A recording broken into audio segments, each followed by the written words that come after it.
Hello and welcome to the second episode of Silv3r's Spooky Sadistic Schmooze. I definitely remember the name this time. Today we're being joined by Unwithered Truth, and we are going to be talking about a ton of fun stuff with FNAF Heyday. Yeah, sweet. Thank you very much for having me on.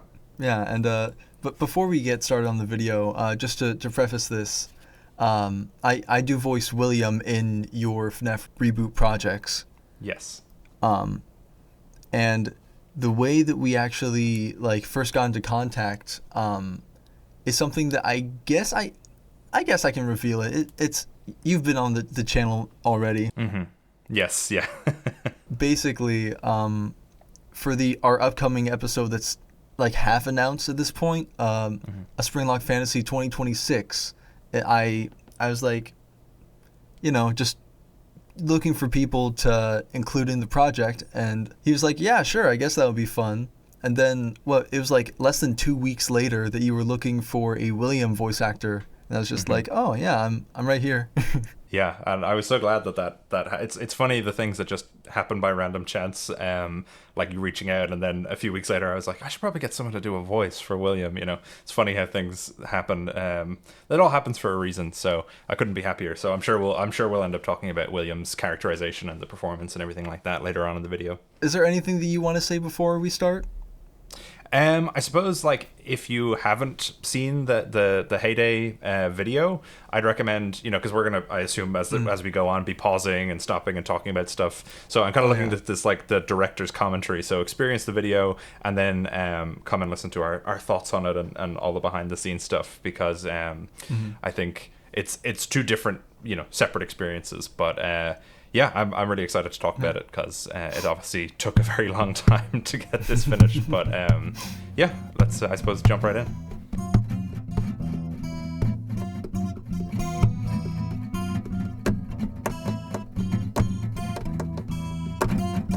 Sweet.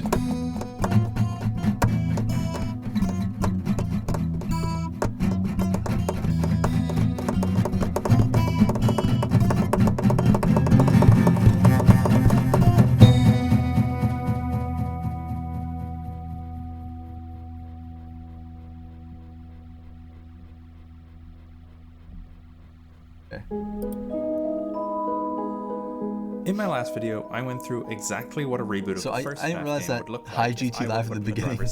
Neither did they. They missed it when they did the reaction. And so I thought I'd waste no time and hop right into it. It's so funny. You guys yeah, I know. Everyone in the chat was like, the changes and updates I made to the first game, so I tried to keep all that feedback in mind when tackling the second game. In case you missed my first of these reboot videos, I'm going to reiterate that this reboot universe that I'm making is drawing inspiration from, but not beholden to, the old lore. Any references made to classic FNAF games or books are done for fun and also to use them as building blocks for a new lore, which hopefully feels a little more cohesive as it's being planned from the very beginning. So if there's something here which is I suppose, we can talk a bit about that in particular. So, I mean, I'll let you steer the ship. It's your podcast. So is there anything in particular about that? Because I noticed you paused as well. Yeah, I just wanted to say I remember when the first video came out, a lot of people, specifically about this scene right here, a lot of people were why didn't you kill her dog? Yeah, yeah. That's how it's supposed to be. I'm no, it's things are different. It's inspired by the original lore. But there's a lot of differences and a lot of newer stuff being brought into the old stuff. There's a lot of stuff. We can talk about that later in the video, but regarding the yellow rabbit and all that sort of stuff that sort of ties it into Frights. Yes. What really inspired you to do that? So when it came to the first video, it really was when I started, I was thinking, it'll be FNAF 1, but I'll include references to Sister Location and stuff like that, so it could be reasonably fit into the old story. That was the plan in the beginning, right? And then as I went along, I was thinking how would Scott reframe the MCI or the DCI? How would he kind of make those a little more clear or fit a little better into stuff that came on later? And then I started having more and more ideas about, this character would probably be related to this character. That plot line doesn't really go anywhere, so we'll probably drop that. So you know, even stuff with like the MCI and this change in particular that you're talking about with Susie and her dog and the deaths, I started looking at William as a character, and his motivations and choices that he makes about the MCI. So I was thinking, well, what order? Because, you know, in the original, it's sort of implied, but maybe not even anymore, because we know the Chica being the first thing is more about the Chica character rather than Susie. But when the video came out, the idea was Chica Susie. Susie was the first victim, and then I was thinking about, I was like, why would William pick like the Chica character as like his first victim? So I was thinking about, you know, if he's being more planned out in his killings, he'd probably want to start with like the Freddy. He'd probably want to go, okay, well, we got to get the band leader first. We got to get him set up. We got to make sure he's the right one. And then to Bonnie and Chica, you know, the order in which they're usually referred to. So that's why these kind of changes came up. And then with the Susie's dog thing, we might talk about it a bit later, but I have ideas in relation to William and the dog. Not necessarily Susie's, but to do with dogs. I'm sure it'll come up. I was just about to say that is something we can discuss at the very end of the video, because there's something that a lot of people noticed that is very interesting to me. But we'll get to that. We'll get to that. But yeah, just reframing certain decisions and going, why would William do this? And therefore, you know, rewriting it so, at least in my new version, I am clearer on why he did certain things in which order. So changing certain elements to make sure that in my head I have them straight, and why it is the way it is, if I don't know the answer as to why Scott did it. Accurate to the original, rest assured that it's a change I'm making intentionally, and that very much applies to this game, as this one is going to be a much more severe overhaul than the first video. Anyway, without further ado, let's jump into the sequel to FNAF Anniversary, which I'm going to call Five Nights at Freddy's Heyday. A huge consideration in these videos. Oh yeah.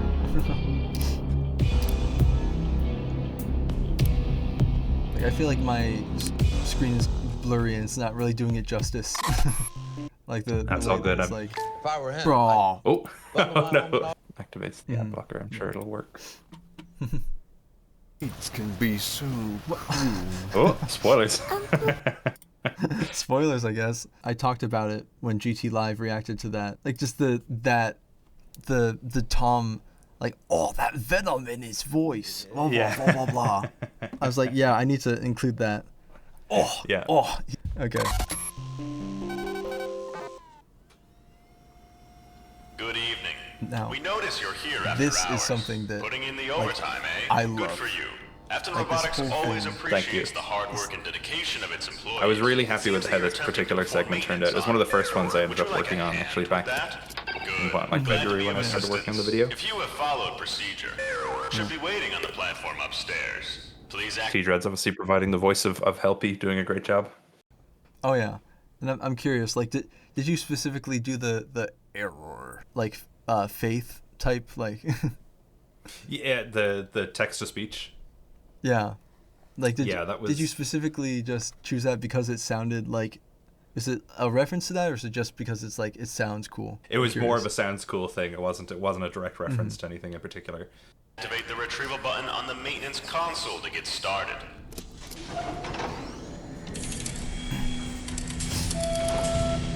Yeah, this reveal. Oh, just It appears our system does everything not about recognize this, the it animatronic just, you're trying to perform maintenance the on. lighting The just station is hits only intended for maintenance everything pertaining to correctly. approved Afton Robotics creations. Thank you. Are It sure you wish took to a long continue? while figuring out exactly Okay, the way I let's wanted get to look. started. You know, especially First, with like please proceed with any the lights on the edge of the room, required like even the maintenance red and flashing with the beeping. A lot of people miss actually that Freddy has a hand sticking out of his shoulder. Oh yeah. Poor Gabriel's. Yeah. Gabriel's hand is just sticking out there, and the. Yeah. Yeah, you can see it there. Which the others then have different elements, which we'll talk about when we see them. But yeah, a lot of people missed that initial one, but it's good because that's what I wanted, was that like some people would just watch it and not realize, and other people would scan the image and go, "What is that? Oh, it's a hand." You know? Yeah, like it's obviously bloody as hell.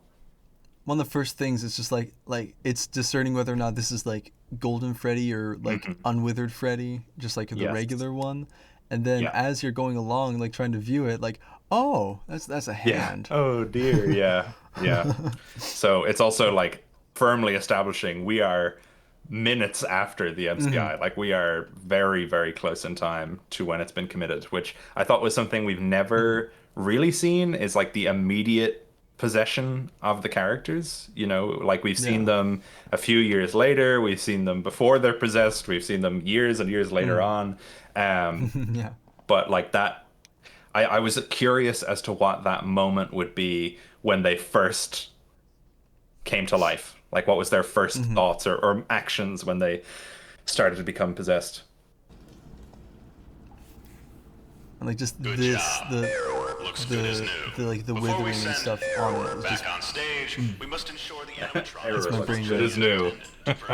I also like Scott's like very ironic sense of humor, so I tried to, you know, especially when it comes to the companies, so I tried to implement that a little bit here, especially with the, like this, like the authorities will be contacted. yeah. Good job. On your remote, 3 buttons should have engaged. The first is a prompt button, which will test animatronic Figure out responses exactly to what the external layout of it stimuli would to be ensure our and how latest much it and should greatest move or not animatronic move. toys remain fully operational. I'm curious, was this inspired by the Faz Talker that we saw like early on? It was inspired the FNAF 2 movie?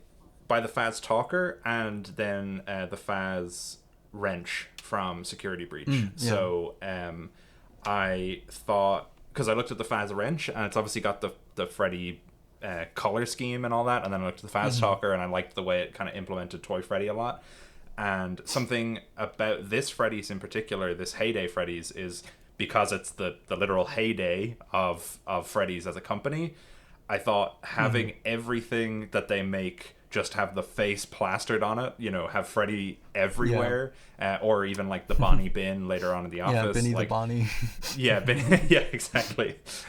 All of that stuff is just marketing. Like even to employees who are working there in this like private section, like what we later find out is like the sister location bunker underneath the pizzeria. It's like all of this stuff is still pushing Freddy so much that you just can't escape it. It's everywhere. During This is also our first hint that the toys are an acronym. Inbuilt flashlight and shine it directly at the animatronic's eye sensors. This will initiate a soft reset to prepare the animatronic for the next prompt. Be aware that these animatronics are considered heavy machinery.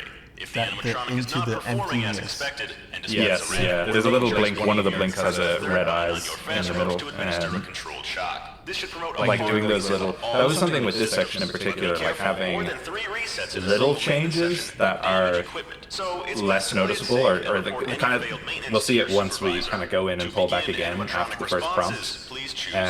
But the subtle changes between the two, where you're going, did he move? Did something change? I missed that. What was that? You know, and you can imagine if you're playing people like spamming the flashlight and missing the first time that his eyes move or his head changes direction. Yeah. Please use the flashlight as instructed and document results on your maintenance panel.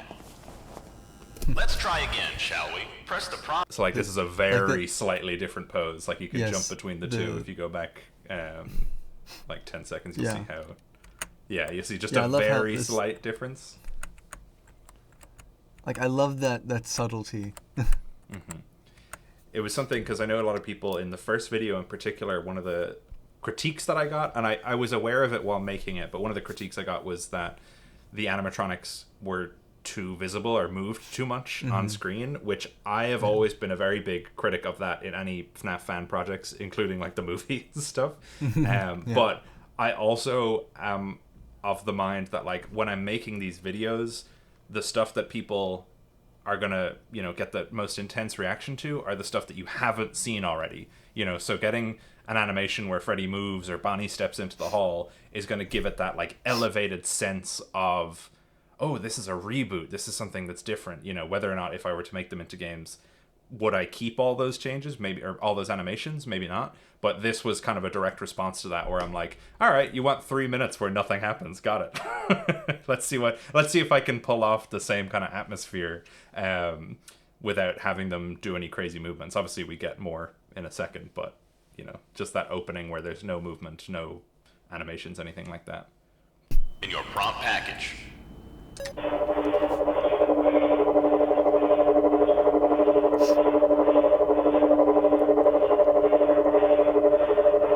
even want to like talk here. Please Like, use the it's- flashlight as instructed and document results on your maintenance panel. And then obviously got him like falling over. yeah. There's something inside moving, but yeah, he's got the eyes. There's another one of those like subtle little differences as the eyes slightly move to look at you. Looks Yeah. like that didn't have Sitting up. Also, I know you're like, oh, we're pausing too much, but I just need to see like absolutely. this frame. Just this, just the way that this. It tickles my brain the way that you do your visuals. Like it is Thank just so. Thank you.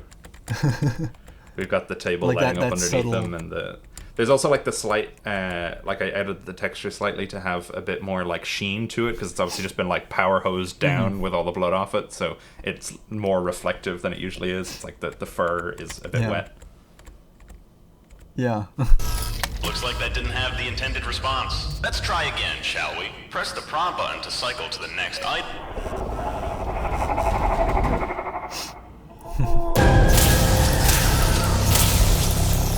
I'm not gonna pause it. I'm not gonna pause it. But that looks so cool, frame by frame. The little reference to his office position in the original game, as he's like standing and Please leaning clock over. out and return home. We probably won't be seeing you again, so just in case, thank you for your mediocre service and have a fantastic Have a life. fantastic line. Maintenance minigames. This style of gameplay was first introduced to the series back in Sister Location. In that game, it was Funtime Freddy's maintenance section, and it became a huge aspect of the sequel Pizzeria Simulator in the salvage minigames. If you're familiar with the latter, you'll know I'm taking This is the heavy same kind of inspiration from like, that game for mentality this I one, had with and the if you're worried about minigames in using FNAF too 1. many of It's like these they become elements such too a early staple in the later series, on I can that assure you that if I ever get not to having them in Pizza FNAF 1 Simulator feels Sister weird. Location, You I'll know, make at sure this to point have where every those game has minigame 8-bit sections to minigames, make so sure this is these the same parts don't idea. It's feel like, oh, redundant. well, we're getting The reason I maintenance decided to in use most this of the scenario games is the now, open- so yeah. So here you can see Bonnie's got a little shoe sticking out of his Yeah. knee. It's Yeah. like a Converse or something. So poor Jeremy's in there.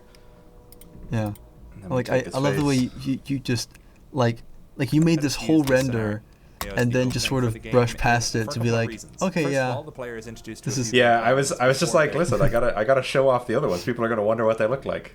You can see the mask down there as well that we eventually put on in the office. Oh, I didn't even notice that touch. Yeah. required And his to arm, I use them think, in is the over base there on game, the right. which we'll talk about those more in detail now. There's Chuki. Yeah, I called her Chuki again. What am I doing? Susie, not Chica. Chuki's bow tie. Her hair and her bow tie. There's a little bit of her hair, Yeah. so it's just the top of her head just sticking out. Mm-hmm. R.I.P. Yeah. And they just have the canonical help wanted blood on The help wanted the blood, chickens. yeah. Also kind of mirroring the pose that she has in the 8-bit minigame from the first video when she's up against the wall. But we'll see that rendered a little more in detail later on. The next few sections. Yeah. And secondly, this is a tone setter for both our characters and the world. Also, I gotta give props to And secondly, the way this that is the a eyes are tone animated setter. right here. Like Oh yeah, with the roll. the roll as everything else moves up, Mm-hmm. and just the subtle little like blinking. This cold, bureaucratic treatment of things that Thank are you. supposed to elicit. There is a slight answer to the, because some people have been wondering, is there a Fritz image? Is there any sort of imagery of him poking out here? There isn't, but there's a slight like hidden answer to it later on, which we can talk about. Wonder Yeah. and excitement in children is off-putting, especially when there's obviously a lot more going on. Like I love the than hand we movement. may Like first he's like, realize. As with the first video, Oh. more yeah. Is there going anything on here like than we may first realize. more than just like this In that you this wanna, segment, talk no. about, like that? There's nothing in this little hidden bit here. It's just, again, it's a tease because some people, Yeah. throughout the video they're going, "Where's Golden Freddy? Where's Golden Freddy? Where's Golden Freddy?" So that's my little hint. Like, he's here, but we'll see if he shows up at any point later on. With the purple And yeah, obviously hat. highlighting the purple hat. Yeah. Like I like then the FNAF reference 1. to the classic FNAF 1 jump scare. Yes. Like yeah. there's so many awesome. As with the first references video, in more will be your revealed in the lore videos. chapter later, but for now, let's talk a bit more about this new and improved Freddy's that our reboot will take place in.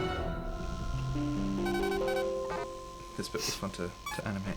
In the original FNAF 2, the pizzeria was lauded as a new location, much larger than the first game's map. Toy Bonbon Gaming. Thank you for that. I was about to say, frame. I never noticed that before. Toy Bonbon Gaming. That was because for everything else I used Hyperdroid has like a big asset pack of all the different games that he has online for free that you can pull footage from, but he doesn't have this one in particular. And I could have used a screenshot, but I had some temp Toy Bonbon Games stuff downloaded, so I was like, whatever, it's fine. Give it a little shout out.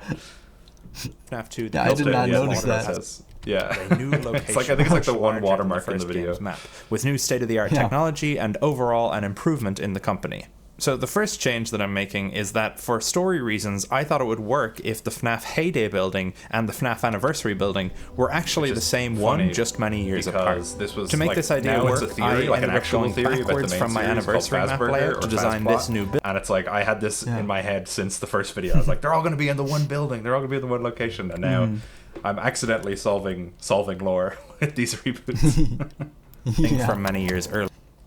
Now, I do want to point out, like, in Operation 1986 and 1993.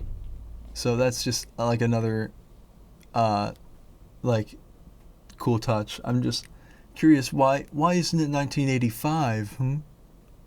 Well, they got to take a while to reopen after the MCI. They really got to take their time. I think this is the most unrealistic thing. I feel like they would just immediately open up. They would immediately just open up, yeah. Nah.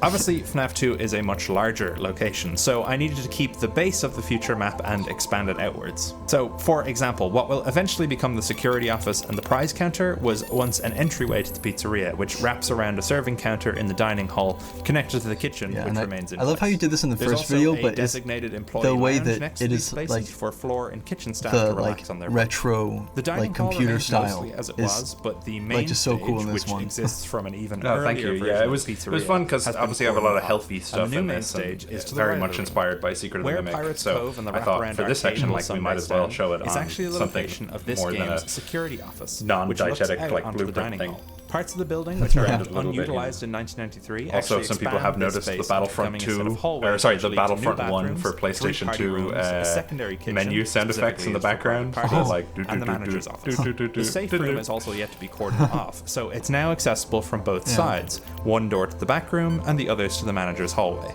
Considering our restrooms are located down here now, we have this space behind the stage, which is going to be converted into the new Kids Cove and arcade spaces. Oh, and because we're going to be situated in the new security office off here to the left, we're going to be looking at the pizzeria from this perspective. Of course, we can't get a real feel for this new pizzeria without... I think I was in the live chat, and at this point people were like, whoa, what? He turned the map on its side? Yeah, it's funny. It's funny the things that, like, you know, people have like very strong reactions to, or things that I think people will have a strong reaction to and then don't. But like this was one that I think even like Game Theory had a particular reaction to, like, oh my god, he turned it 90 degrees on the side, this is crazy. Yeah. Like, it's funny the things that end up I think people don't, like, people have a certain preconception as to what will or won't be changed, and so doing something like this where it's like, oh, it looks completely different now, but it's still got that base of the anniversary map. Like, I think somebody said anyway that, like, if you were playing the game and you didn't have this video as like a counterpart, it wouldn't be immediately obvious that they are the same building, but you could do the work, like you could do the theory of like lining one up over the other and saying, look, these rooms all match up, which is fun. Actually jumping in and seeing what it looks like for ourselves. And then it also raises the question of what happens to that part of the building that FNAF 2's isn't gameplay used loop is in the one which is 90s. both reviled and revered depending on who you ask. Obviously, the original game introduced us to the 5 new animatronic threats and removed Again. No. Ask.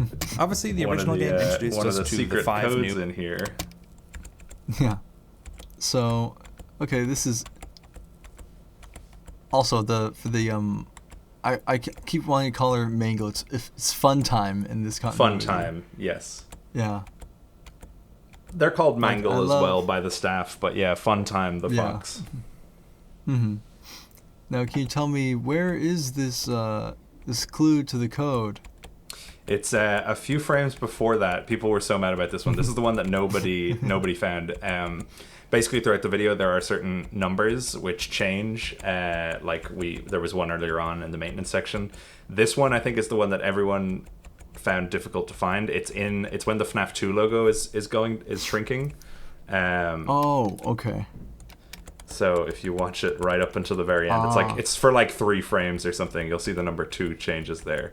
So anyone doing the ARG, there's a little hint for you there. There you go. That is cruel. That is cruel. I know. I didn't realize how difficult I made it because I didn't want it to be too obvious, but that one was pretty hard to see, especially with the static in the background. Yeah, especially with YouTube compression, it just looks like it's just... Yeah. That's something I've run into a couple of times with the ARG stuff is the compression on YouTube completely ruining some of my plans. Yeah. But sure, look. Animatronic threats and removed our familiar defenses from the first game. While in concept, I really like the... I will say, I am kind of a fake fan. I didn't find all the codes myself, so I'm going to need you to tell me where they are. Of course. The idea of bombarding the player with new threats. In execution, there's very little which set each of these animatronics apart. Now, some people's approach to redesigning FNAF 2 is to give all the animatronics all unique mechanics, but I find that there are simply too many new animatronics to do that for. So, instead, I thought that giving the player new defenses and stronger threats would be an interesting way to go about tackling this game's fresh cast of animatronics. But while... Also, I love the FNAF 2, trailer type lighting for this. Yes, that's exactly what it was inspired by. Good catch. Mm-hmm. And also, is there any secret? Is there Morse code in the lights? Would be an interesting way to go. No, nothing crazy like that. Actually, that's a good idea. I should have done that. Yeah, I'll get you on as a consultant. When I first watched it, I was like, oh, I should get back there and see if there's any Morse code in there, but no, I checked it. But gibberish. Why listen to me ramble on when I could have the man himself? Maybe the gibberish is a code. No, it's not. Maybe. It's a Caesar cipher. Wait, did you hide Morse code? Then you have to put through a Caesar cipher. Can you imagine? That's some actual full on ARG stuff that people would do for some of these series which are entirely based around them. I try and make the ARGs a little bit more you figured it out. Here's your code. There you go. Go put it in. Also, this being our first view of the office, I love. And I also thought that was cool. All of this, you put so much detail into all of this. I went back and read some of it. It is so detailed. Yeah, there's a lot of stuff. Those. So that agriculture column up the top left. That was something where I've got this thing in my head about alternate universes or fictional universes where there are technology changes in the past. So FNAF is obviously way more advanced in the 80s even than we are now in terms of robotics. So I've got this whole thing of culture wouldn't only change specifically revolving around Chuck E. Cheese.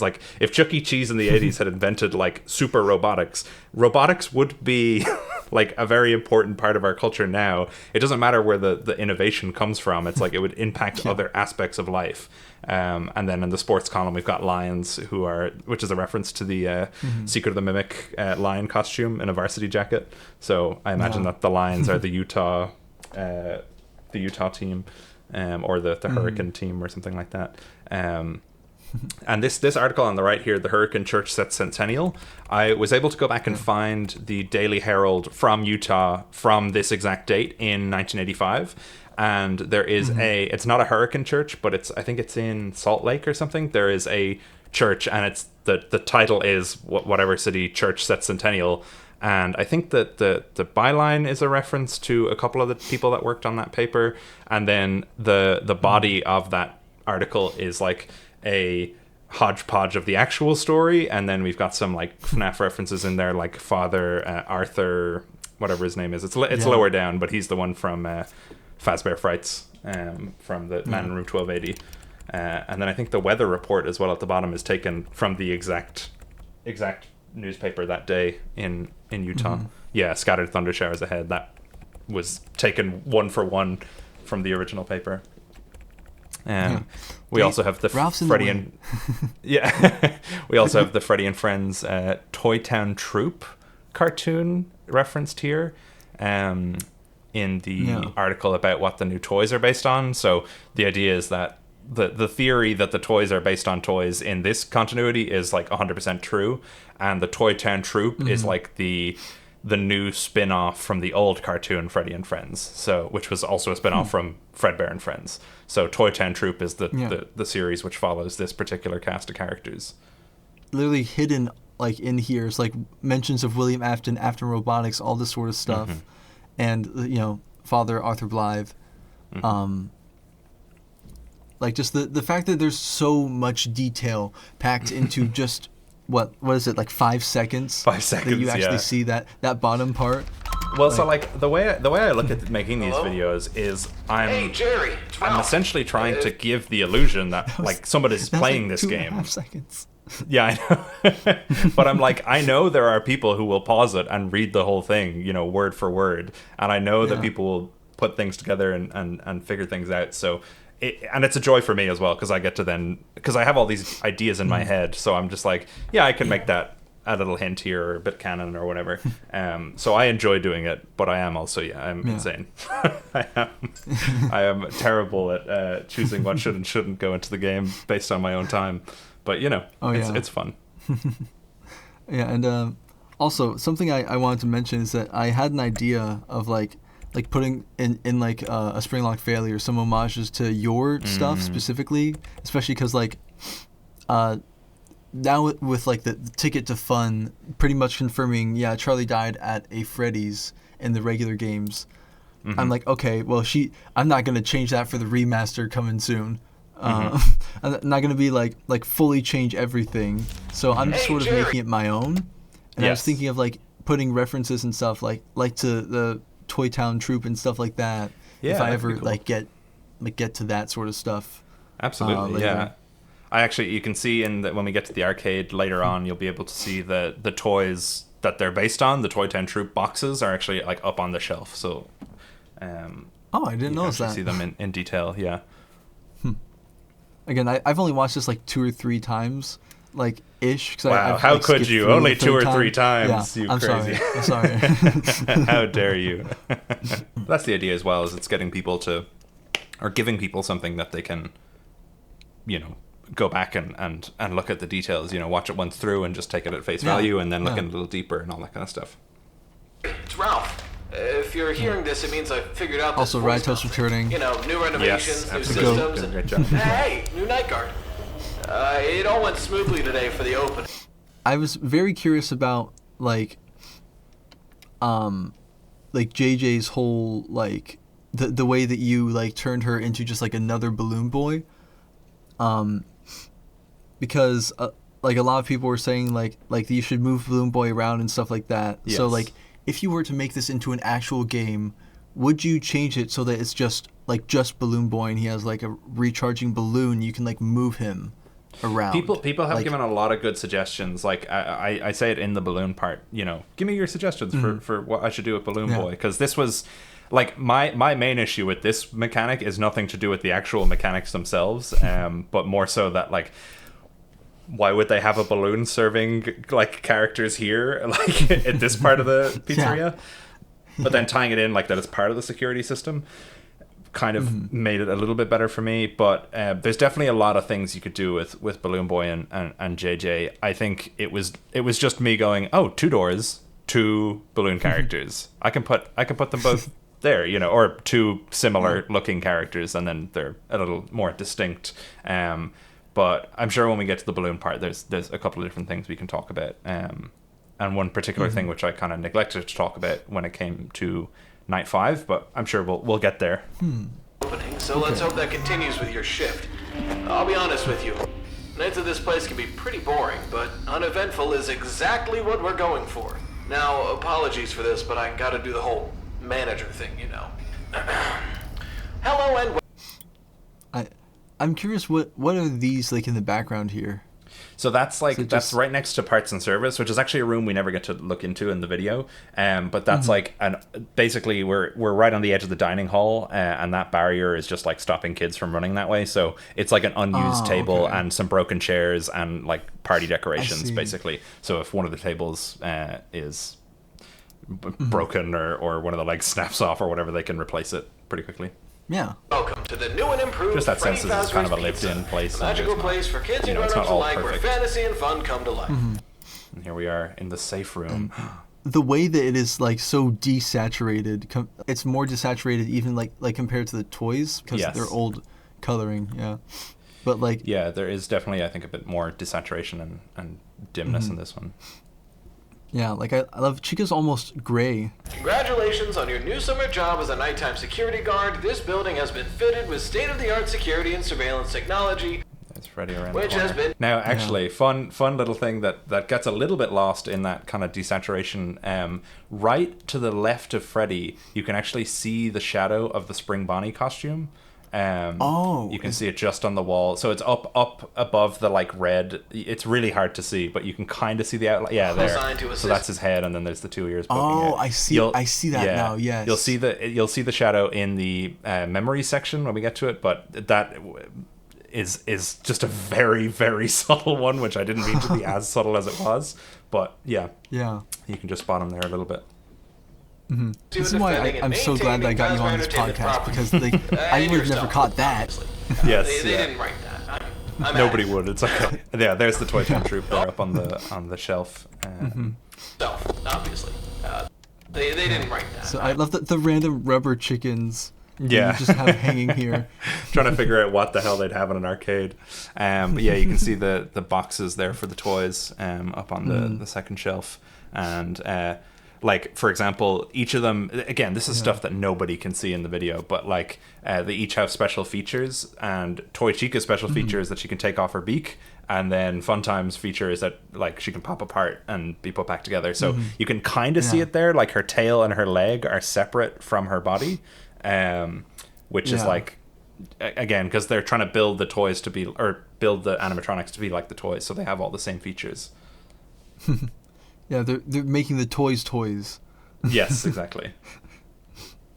And the references to Help Wanted and stuff like that. Yeah. This is whatever. What is this from? My brain. I can't even remember actually. I think it's not FNAF 3. Maybe it's Help Wanted again. I actually genuinely I can't even remember off the top of my head. Is it a FNAF 6 minigame or something? Is it that? Maybe. Toy Balloon Boys. I'll see if I can remember. I can't off the top of my head. Yeah, I think it's from the Galaxy whatever. It's like the bullet hell game, I think. Is what these are from. Yeah. Yeah. I love how like there's some things that even you don't remember. I can't. It's been so long. We've got the hang in there baby poster. Oh, since last time this song talk to this monster. Yeah, we have the hang in there baby poster, which is like the reference to the old motivational cat poster of the little kittens hanging doing the same thing. And we've got the coffee pot as well, which is a that was a fun one because we'll see it better in the memory section later, but it's actually a mosh podge of Scott's coffee from the games he made before FNAF, The Desolate Hope and the Secret of the Mimic Stay Up Latte, because I moved the eyes around and it's hard to see in this render, but it is orange like the Stay Up Latte, so it's kind of a combination of those two things. Are accessible to you through your Afton Robotics patented Handycam unit. There's not really much here. So it's just a pizza box. Well, it's funny that you say that. It's completely invisible in the video, so it's not even something I'm like waiting for somebody to notice. It might be clear in the memory section, but there is actually like symbolism going on in those chairs, because you can't see it in this render at all, but each of those chairs is a different color corresponding to one of the missing kids. And in the center, that pizza, I think it was something I was going to include in a different way later on, but like that pizza looks like kind of Fredbear's head. There's like a pizza basically with one of the slices taken out, which looks a bit like Pac-Man. And there's like a broken purple vase on the table, and it's supposed to be like the kids are gathering around the crying child. It's like the imagery, but you can't see it at all in the video, so I spent way too long trying to get that to look right, and then it's just invisible in the video. But more and more stuff. Like I was about to say, like on my second viewing, I was like trying to see something in here, and I was like, I guess it's just nothing. It's just, set dressing, but no, that is like very important symbolism now. Yeah, and actually the green chair, which represents Charlie, is over beside Henry's locker, which you'll see in... Electronic performers also serve as Fazbear certified the RRRR. technological officiators of youth security. Also known as toys. We know what it is. I swear they always come up with the name before. Also, I love these little sprites. On the That's right. In this game, the toys are on our side and serve as our main defenses against the Withereds. Now, we'll discuss this full office overhaul in a minute, but for now, let's focus on how these toys work. Also, I'm curious, is there anything in here right now that's like Actually, secrets? no. So this is a model. You can see up the top it says Free Poly. It's literally an asset that I got from online, and I couldn't... because it was the first video I was making, I couldn't figure out how to get those telephone numbers off of it.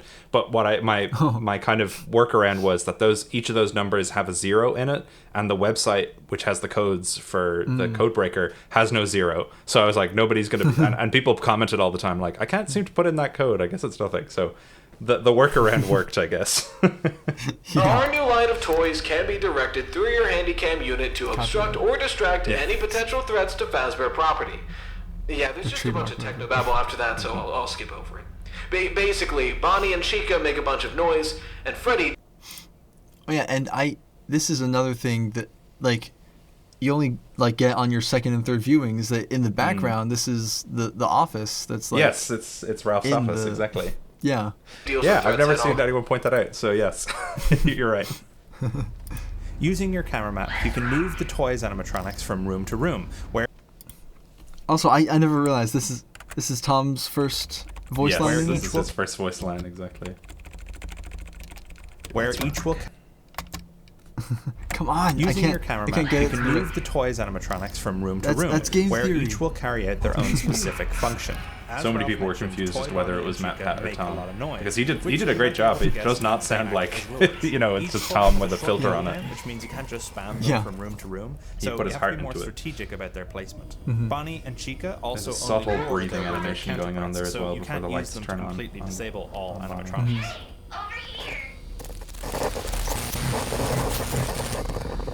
We'll make sure I love how, like, it looks like it's something that the movie's doing as well. Is that it's like she's not always just like T-posed. She like actually has working shoulders. And yes, yeah. The T-pose is very iconic, but I kind of, I think you can be limited then in terms of the placement of where she's standing, and I liked this kind of setup for the lights, the light coming in the door and stuff like that. So I forego the T-pose at all time, for every instance, but she does it sometimes. Toys are only active when their respective Withereds are out and about, so Toy Freddy won't be in use until Freddy gets up from the safe room. Scanning Speaking everything. of Freddy... Yeah. Also, I didn't realize this is it on night 4, huh? Yeah, just different glimpses of later in the game. There's a Toy Freddy pizza box in the very, very foreground, which I made, but again, one of those things that I made and is not going to be seen anywhere.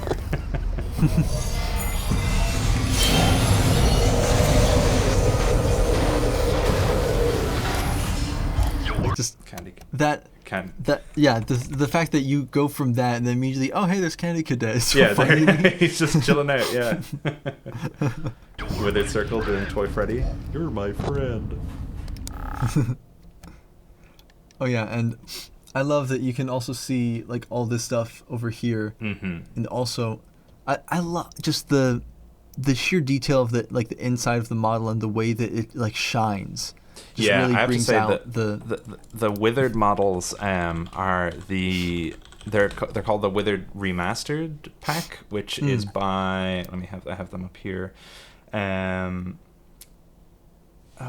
is it by? I can never know how to spell it. Say the name Ubuntu.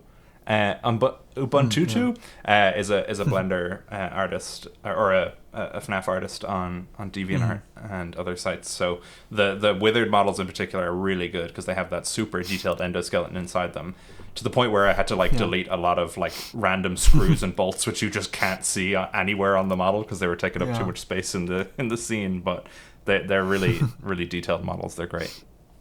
Yeah, and also you can see Bon Bon Bunny. Yes. And the Foxy mask and this picture frame. Yeah. An interesting one. Blocked out the faces, obviously. Which I guess also this means in canon, this person, whoever is playing the game right now, has already beat all the custom night challenges and is replaying the game and is on night 4. Yeah. And there's also Garrett's plane and this. Yeah. But it's whatever this is. Yeah, so that's a burnt Spring Bonnie plush, which is a reference to a week prior, which was the audiobook. Yes. So there's a point where William talks about a time in the past when Michael burnt. Basically, David had a Spring Bonnie plush, and Michael burnt it, and so that's the burnt one. That's what's left of it. That is so interesting. I love that detail like that. That's so well put together. Thank you. Garrett's plane obviously has been recolored to look a bit more like the FNAF 4 toys as well.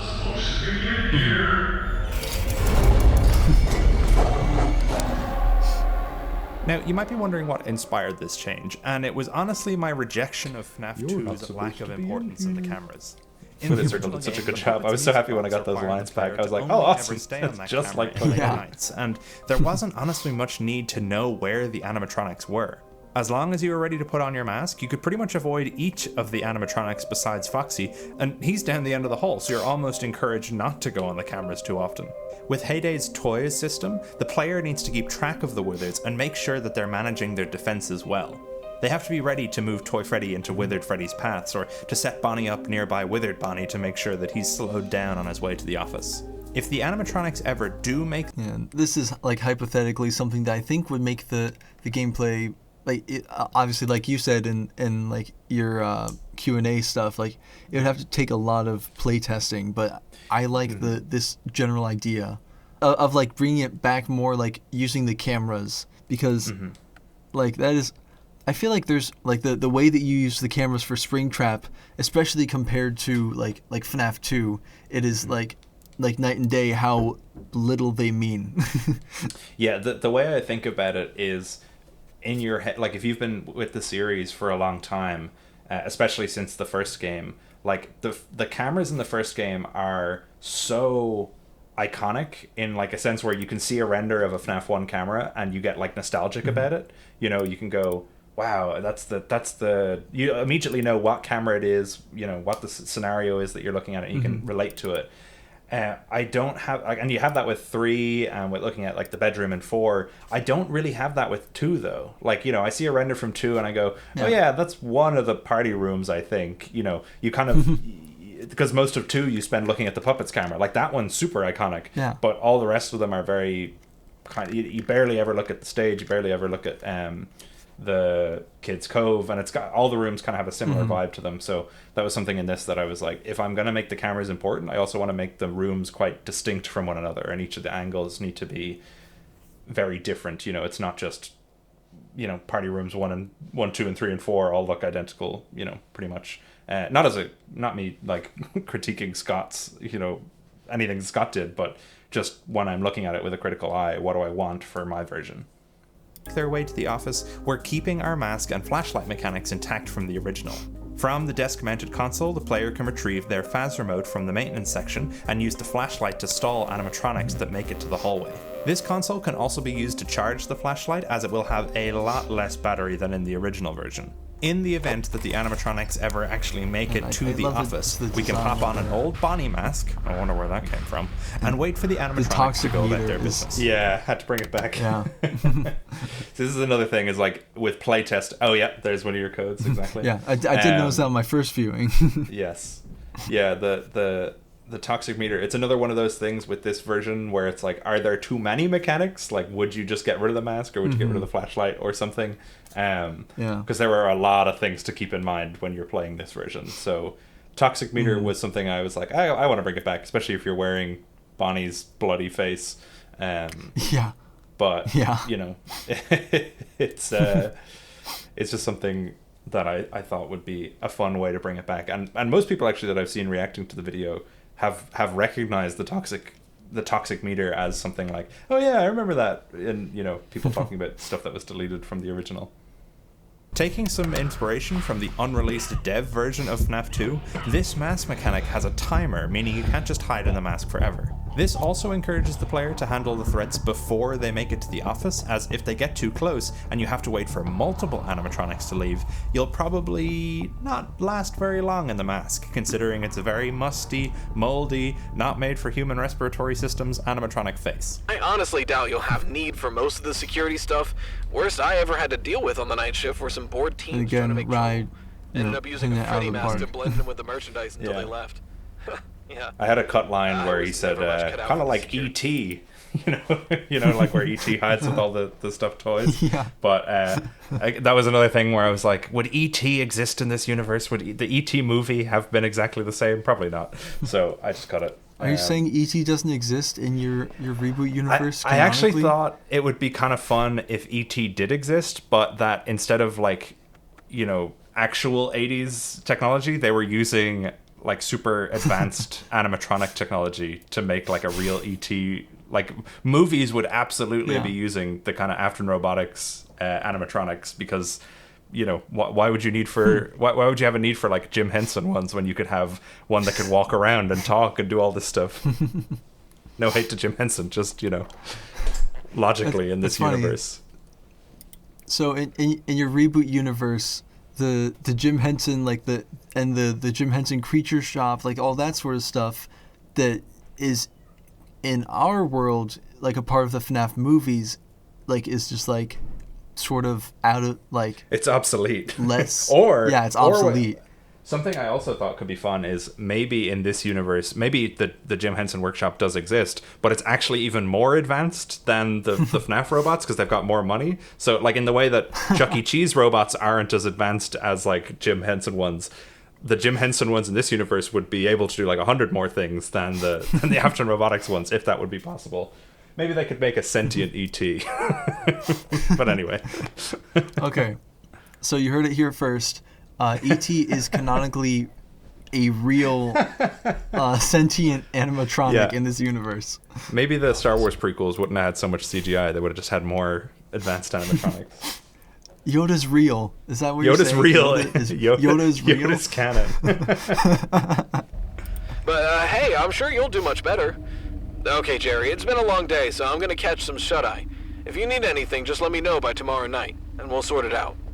Okay, good night. Oh, and have a fantastic shift. the TM. Fantastic TM. Yeah, whenever he's quoting directly from something, it's got the TMs or the registereds. Are some of the most iconic elements to come out of FNAF 2, with Foxy's light sensitivity and Mangle's mangledness. First of all, let's discuss our poor, disassembled pink and white friend, Mangle. If you've seen my sister location theory video, you'll know that I proposed really this good toy model work that Ubuntu 2 did. Yeah, I just want to pause and just look at it. Crazy detailed. Like the cogs and gears and all this stuff. Wasn't a toy at all. And even actually, as it gets closer, you'll see that when stuff in Mangle's head moves, other gears around its head will start to move with it. Like, understand, it's a super detailed this rig. Will it's be really the case good for my reboot time. Yeah, you can see on the neck there and like on the shoulder. All, but instead a new member of Freddy and Friends named Funtime the Fox. Funtime's supposed to be more kid-friendly and able to be played with, so she's a bit more malleable. Any amount of force just causes her to pop apart. Stops them from crushing any kids that might get caught in the joints. Not that that would ever happen, of course. At least, not again. Yeah, like I love how he's like he just like says the quiet part out loud. Like, yeah, that's Ralph to me. He's just always saying the wrong thing and immediately trying to backpedal it because he doesn't want to get fired. And the idea then that William is the one listening back to these calls next week. So when he's like, I've been listening to your calls, Ralph's like, oh, shit, what did I say? I don't even remember. I love William's that aspect like, of Ralph. Yeah, William's there like, thanks for referencing my son's death, you asshole. Yeah. Yeah, that I didn't even think about that until like just now. Like, yeah. Oh, William's sitting there like, yeah, not again. But then again, William's That's horrible, one way to so get I don't know, fired. maybe he wouldn't care. As a sort of anti-toys character. When the mangle is in a room, that camera will be glitched and full of static, just letting us catch glimpses of the twisted mess of animatronic parts. This also... Now, is there anything hidden in that static? There is not. No. Good, because there nearly it was, would hurt but my we'll eyes talk to go about that frame by later. frame. means that toys cannot be not. sent to that room. This will lead to moments where the player wants to send Bonnie or Chica toys into these rooms, but is blocked by the mangle. The player either then... Also, The Chica is down the there- hall. Yeah. Go back to when the light's shining. Like, I don't know why. I thought for a second I saw something behind him, but that was just Candy Cadet. The player either then has to wait it out and hope the Withers don't move closer, or they have to improvise an alternative strategy. Staff was supposed to put him back together at the end of every shift, but I guess people got lazy. Obviously, we fixed her up for the opening, but I doubt it'll be long before she's back to being... Well, the staff calls it the Mangle. Names like that tend to stick. Anyway, those vents in your office are rigged with motion triggers. If anything does set off the sensors, just tap the lit up button and it should scare off whatever's scampering through. I'm told it's a pest control Actually, measure. very, very I love forgiving that. on night 2. Yeah. The little aspect of all the lights. I'm told it's a Oh yeah, when it's going Like- back like- the other way. Yeah. Like That was that's something I just had so, actually such quite a, late. Yeah, like that's such a cool like small touch that's just like adds to the atmosphere of it. Like, oh yeah, I can see it right there. Yeah, you know exactly where the mangle is when they're running back. Because I was also like, it's hard to just sitting there in the vent. It's got to go back. And it has motion triggers, so you should see it. I pest wonder what would control happen in measure. the real game if you were just like to shock it on the way back as well, just to be a bastard. Maybe it'll encourage Then it it gets to go like back. it gets angry and just like immediately jump scares you. That's a fun idea. I like that. bit overboard if you Hey, ask don't me. be cruel.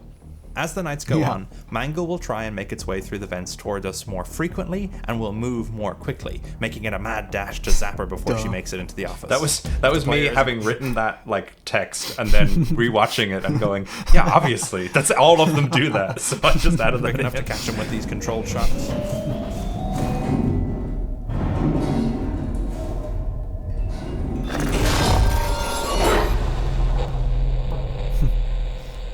Rip.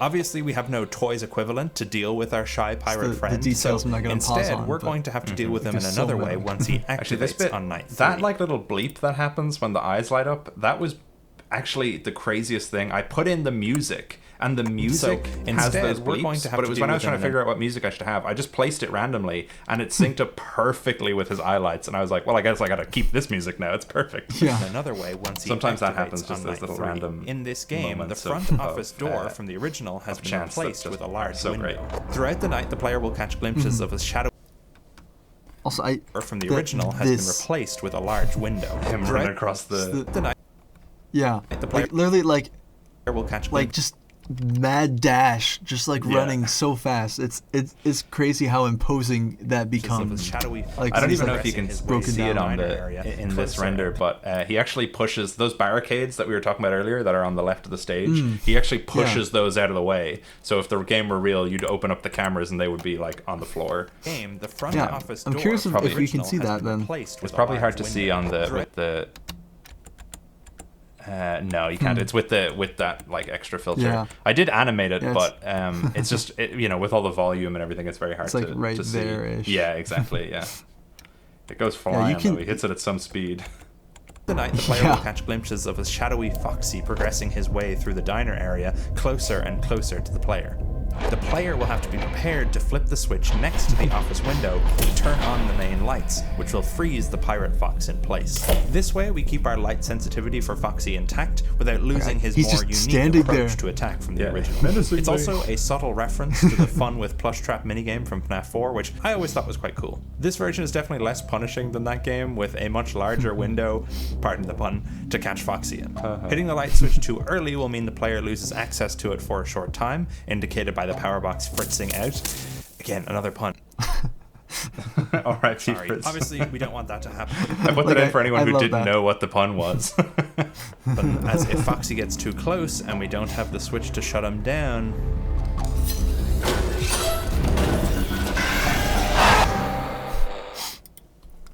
Like, I love the little touch of Chica.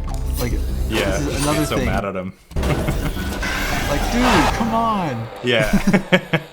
Well, I kind of look at it like the kids would probably bicker with each other a lot because none of them are happy and they're all forced to hang out with each other all the time. So they probably wouldn't be like besties, you know? Yeah. Especially at this early stage where they don't know each other. And that was something actually, like, I think if the game were to be made, it wouldn't be a unique thing to Foxy. It would just be if an animatronic got to a space where another one was, they would have a little interaction, you know? Like if somebody was going to jump scare you and there was somebody else in the way, they'd push the other one, you know, or they'd move them or they'd walk around them or something like that. Because I think that's something we don't see a lot is, you know, the animatronics interacting with one another. And again, it's kind of inspired by FNAF 2 because in the hall you can see them sometimes like grouped up, you know, you can see Bonnie and Mangle together or Bonnie and Foxy or whatever. The puppet, one of my favorite FNAF characters, and also my least favorite element of the original FNAF 2. As terrifying and intriguing as she was back in 2014, the puppet's mechanics in the original game left a lot to be desired. I think in concept, this ever-looming threat, which is only a few ticks of the music box away from unleashing hell on the player, is really cool. But in execution, as mentioned before, the player is forced to stay on the prize corner cam if they ever want to stand a chance of surviving the later nights. This mechanic obviously can't remain in this new version of the game, at least not without some alterations. I considered leaving the puppet to only appear on night 5, similarly to how I treated Golden Freddy in the first game, but honestly, this game is going to be our only real opportunity in the series for the puppet to act as a main antagonist against our player. So I don't... You know, it's interesting that you say that it's your only chance for the entire series for the puppet to act as a main antagonist for the player, because that would imply, you know, she's not gonna be like coming back for FNAF 3 or anything, or is she? At least not in this way, right? Like, not in the way where she's an active, you know, one of the animatronics. I guess Lefty maybe, but we'll see how I deal with that when I get there. But you know, in that sense of like, she's one of the lineup. You know, she's one of those characters that you have to deal with. So I definitely wanted to make sure, with this being her game, that, you know, in the sense of like the story is quite revolving around her, that you don't want to. Yes. Well, it's both their kids, the two of them, which obviously then ties into her being a more active threat than she might be later on if we're playing as somebody else. Want to waste her. How then am I going to handle the puppet in FNAF Heyday? Well, on night 2, Ralph has this to say. You may have noticed the ceiling rails around the building. Those are actually a remnant of a previous restaurant. Also, the chat blew up. It's a what? It's a what at the previous restaurant? Say that again. One of the old characters used them to get around. Now that particular animatronic was supposed to be deactivated, but the technicians always had a hard time keeping it deactivated. So instead we found a way to repurpose it to dole out prizes in the arcade.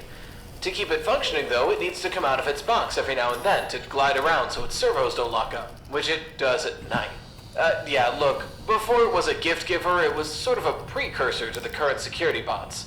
Thing is, it was always a bit more aggressive. Considering you're there after hours, the old programming might mistake you for an intruder. So if you ever find it approaching the office, just use the music box system on your camera feed to stall it. For some reason, the lullaby sort of neutralized its AI for a while. So just make sure that you keep an eye on it in case it moves. It's best not to let it get to the office. I think this... Yeah, so, Also, I want to say, like, I just noticed this. I love that Wither Bonnie's just in this render. It's cool he's chilling. Yeah.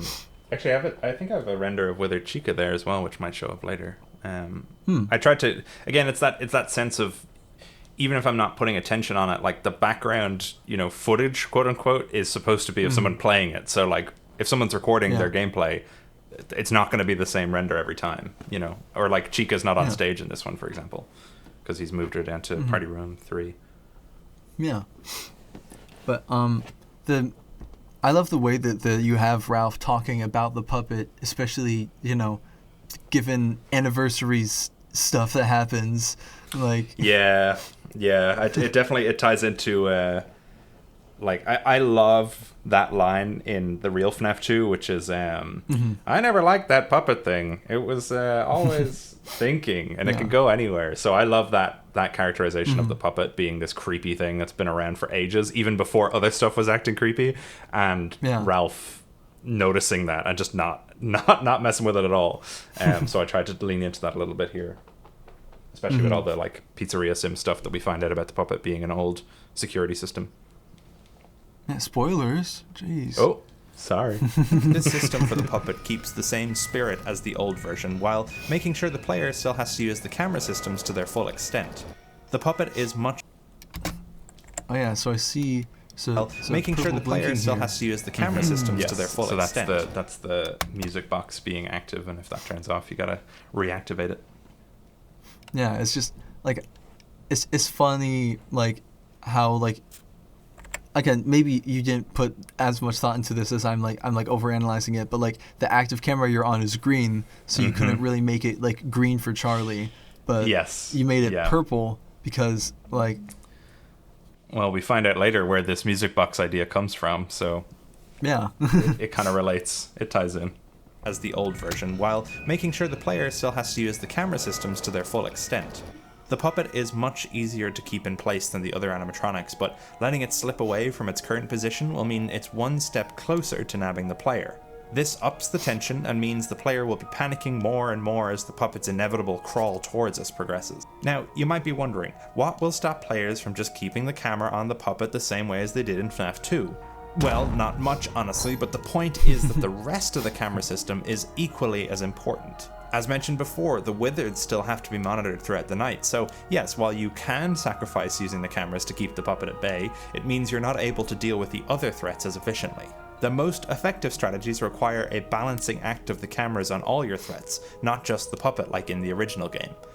At least that's the idea. Those are all of our animatronic threats and defenses, so now let's move on to... Hey, what about Balloon Boy? Balloon Boy. I totally forgot. Yeah, so in all honesty, I was really struggling to implement Balloon Boy in an interesting way for this game. My struggle was less to do with mechanics and more so how to implement him into the world in a diegetic like way. I was saying, why is he out in the hall? I've settled on the following, but leave ideas down below if you think there's a more interesting way for him to be utilized. So, considering FNAF 2 actually introduces us to both Balloon Boy and JJ, the latter admittedly in a smaller role, I thought we might as well give them both. It's funny when I see people react who don't know anything or don't know as much about FNAF, and they look at that screen and they're like, what is he zooming in? Because they don't realize it's underneath the desk. Two balloon characters and two doors either side of us. So in either hallway, BB and JJ are situated in slumped positions. Like the other toys, these two are actually here to help, in the most annoying way possible. Throughout the night, both characters have balloons which slowly fill with air. Side note, I know JJ isn't really balloon related in the original series, but anyway, once filled, these characters will hold onto their balloons until another animatronic enters their respective hallway, at which point... This is a warning system for players who are keeping too close of an eye on their cameras, or as a way to help out players struggling with the mechanics. Or, and this is my favorite part, as a way to startle even the most locked-in players. Okay. Also, I'm just seeing this in the top left, like as on the live premiere, seeing this, I immediately knew I was coming, and I loved watching the chat just freak out. Once these balloons are gone, that is such a random thing. It's like it doesn't feel like something you would do like in like FNAF Anniversary, but I love that you did it here because it is so it's so funny. Yeah, it was fun. There's so many good Markiplier memes to include in this series. Maybe I'll get a few more in there by the end of it. Yeah, like I will say, like, especially like going back and watching FNAF Anniversary, like it's not bad by any means, but like the sheer like quality and like presentation of Heyday, especially because it's like it's like twice as long as the original, isn't it? Give or take. Yeah, just a bit. Yeah, like the fact that you can just keep this high quality throughout the entire video is amazing. Well, thank you. That's why it took 8 months. It's funny. Like I know exactly what you're talking about because I went back.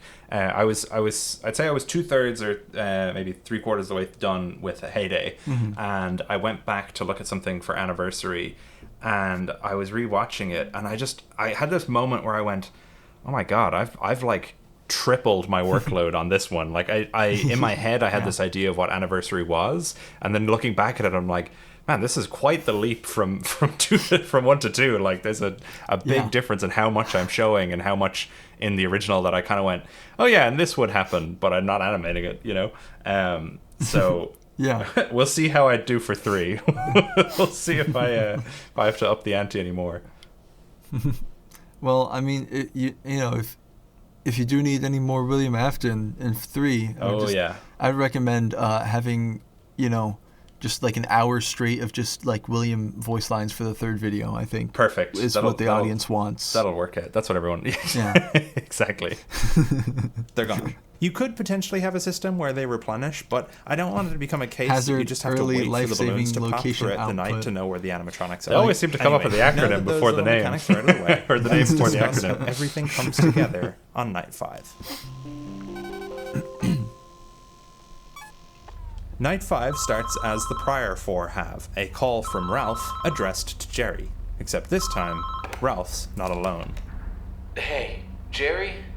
I wanted to call and let you know that after your shift, I'll need you to pull all the day and nighttime security footage from earlier this week. I can't say much, but there's been somewhat of an investigation going on. Nothing to worry about, just I love like stuff. This like adaptation of the original calls. Look, I'm really glad you called. Did someone turn on those old robots in the back? Like the originals?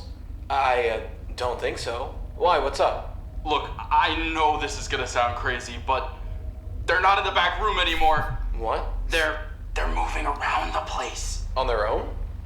Yeah, look, I don't know why or how, but the duck seemed like it was trying to get into the office and... Chica's a chicken, Jerry. Hence in the name. Whatever. Hence in the name. Look, Come on, I Jerry. used the new one to keep her away like you said on the voicemails. That's something I always thought back in the day when people would say Chica's a duck. I'm like, her name is Chica. I know those old ones can look a bit I know it's not but literally there's chicken, honestly but nothing like to worry chick. about. Even if Chica. they did make it to the office, they'd probably just sing you happy birthday. I don't know, man. They're freaking me out. Oh, God. Freddy's gone. He's... Okay. Whew, he's just standing there. Ralph, I think you were right. He's kind of cute up close. Not really. He's kind of cute up close. Oh. I just... Not really. Oh, Jerry. What's coming out of its eyes? Suddenly, the phone cuts off. I'm curious, what is coming out of its eyes? Is it mayhaps agony? Agony? Or something like that? Something along those lines, yeah. Because I guess we can talk about the week before, or the week prior. Yes. Whatever it is. The week prior, not the week before. The week prior, a little bit right now. Because there was a lot of, there's a lot of, like, references, like to, like, what happens in the past and, like, what will happen in the future, like, foreshadowing and stuff like that within that, at least the prologue that we've seen on Gibby read so far. Yes. And, like, that there's a lot of, like, there's so many roots where it's, like there's agony, like, pouring from like, Michael or something like that, right? If I remember correctly. Yes, yeah, there's a lot of, because I have a lot of thoughts on agony and remnant as, like, you know, people might not like this terminology, but it's the magic system of FNAF, quote unquote. So I have a lot of thoughts on how that functions and the visualization of it, and the idea that, because one thing, like in the original game, there's the newspapers, the original first game, they say in the newspapers that, like, mucus and stuff leak out of the animatronics, which obviously was the hint that the kids were put into the suits. But in reality, I'm like, well, the kids are hardly still in the suits, right? Like the physical bodies couldn't stay in there. They'd be found. And so in the anniversary newspapers, I sort of made it clear that they keep getting cleaned, and yet they still keep doing that. So even though this is the Withered Freddy post the maintenance minigame at the beginning, that's indicating that like agony is what's causing this like leakage. It's the memory of the suits being stuffed with the bodies themselves that are causing them to have these foul odors and everything. So there's a lot of interesting stuff about agony and how it works in the series, which I'll definitely explore more in the future games and in future releases for the week prior or a week prior. Yeah, that is like that's like that retrospective sort of like looking back at like all this like stuff in FNAF 2 is like what I love about this stuff. Yeah, it's fun comparing the two, definitely. We answer. Hello? Hey, sir. Hope your first week is going well. Okay, Sorry I haven't right gotten here? a chance to call before now. Things have been a bit hectic waiting for on it? my end. Yeah. Right. Bombshell. That's me. Yeah, That's me. People freaked out. I was so happy at the reaction. Yeah, me too. Because that twist, I think some people were a little bit confused. Like some people thought, oh, we're only playing as William on night 5. The idea is that you've been playing as him throughout the entire week, and all the phone calls to Jerry have been pre-recorded that we're listening back to. And that night 5 one, or I'd probably make it the night 4 one if I was making the game, but you know, for purposes of the video, it's more interesting if the twist happens like this. The like animatronic coming to life and all that kind of stuff, that happened last week. You know, we're a week ahead of that. So even the newspaper on the desk is from last week. So it's all setting up to make you think, oh, we're playing as this Jerry guy. But when you look back on it, like there's a purple mug on the desk, which comes from some of the ARG stuff with William, and all the like trinkets on the wall. They're William's trinkets, you know. So once it's revealed, that you kind of go, oh, we've been playing as him the whole time. That's It was my way of maintaining some form of twist, because the original FNAF 2, the twist was that it was a prequel, and that was a big surprise. Like, oh, I thought it was a sequel the whole time, because it's the game is setting you up to think that way, and so then when you do the rug pull, it's a surprise. But the only way I could have done that really in this game is if I had made it so that it's actually a sequel and you think it's a prequel, but that felt a little bit meta and weird, and it probably would have been too forced if I'd done that, and I couldn't think of a story way of making it work. So having this as our alternative twist, that like you're expecting the night guards to be the same as they were, doing that flip around and saying, no, Jerry worked the first week, William worked the second week in this version, was a way of maintaining some form of, you know, rug pull moment. And also, it gives probably the one of your cooler voice actors some time to shine. You know. Exactly. Yeah, the coolest, right? Yes, absolutely. No offense to anyone else that provided voices, of course. No, it honestly, like to on everyone that, else. Offense to everyone else. Yeah, guys suck. No, like honestly, in terms of the voice acting, like I'm sure we'll talk about it a lot more, but I could not be happier with the quality of the voices that got into the video. That sounded like I cut voices from the video. I didn't. Everyone that provided voices did a really amazing job, and I think it shows through in the reactions that people are having to it. You know, like this moment wouldn't have worked if the voice that came through, first of all, wasn't recognizable. Like obviously it comes up on screen that it says William, but I think people hear the voice, and that's what gives them the like, oh my god, and also the fact that it's such a cool rendition of William that like people go, you know, you're brought into the performance as well as the reveal, that you kind of now you're asking all these questions of like, how's William going to react to this? Wait, what's going on? Oh my god, you know. And this obviously is also the stitched up the same voice call from Anniversary, but we just hear William's side of it this time. Yeah, like I love that. From last... Oh!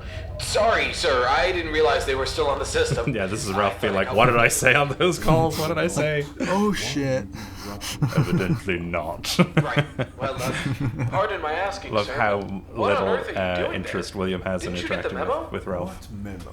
The building is on total lockdown. This investigation has gotten really out of hand. They're saying someone might have used one of the old spring suits. You know, we have a couple in the back. And I want to say, sir, that I made it very clear that nobody's supposed to touch them. But they're saying, if someone did use one, it might have something to do with all the recent reports. I'm aware, Ralph. I've been speaking. I love how he's just like trying to cover his own ass, and then it's just like, yeah, idiot. Yeah, I know. I did it. Too. And the new animatronics acting up. It's probably for the best. I promise I'll handle everything best I can. But for the time being, I recommend you finish your also, shift the jump kind of raises questions as to, like, what has this week been like at Freddy's? Like, post-MCI? Like, what is going on? Because Ralph references the animatronics acting up, and we haven't had any hint of that up until now. Yeah. Suddenly the phone becomes garbled. The console on the desk spurs to life. Okay, before we get to this stuff, some behind-the-scenes stuff, like that call in particular, I feel like I did so many takes of that call, didn't I?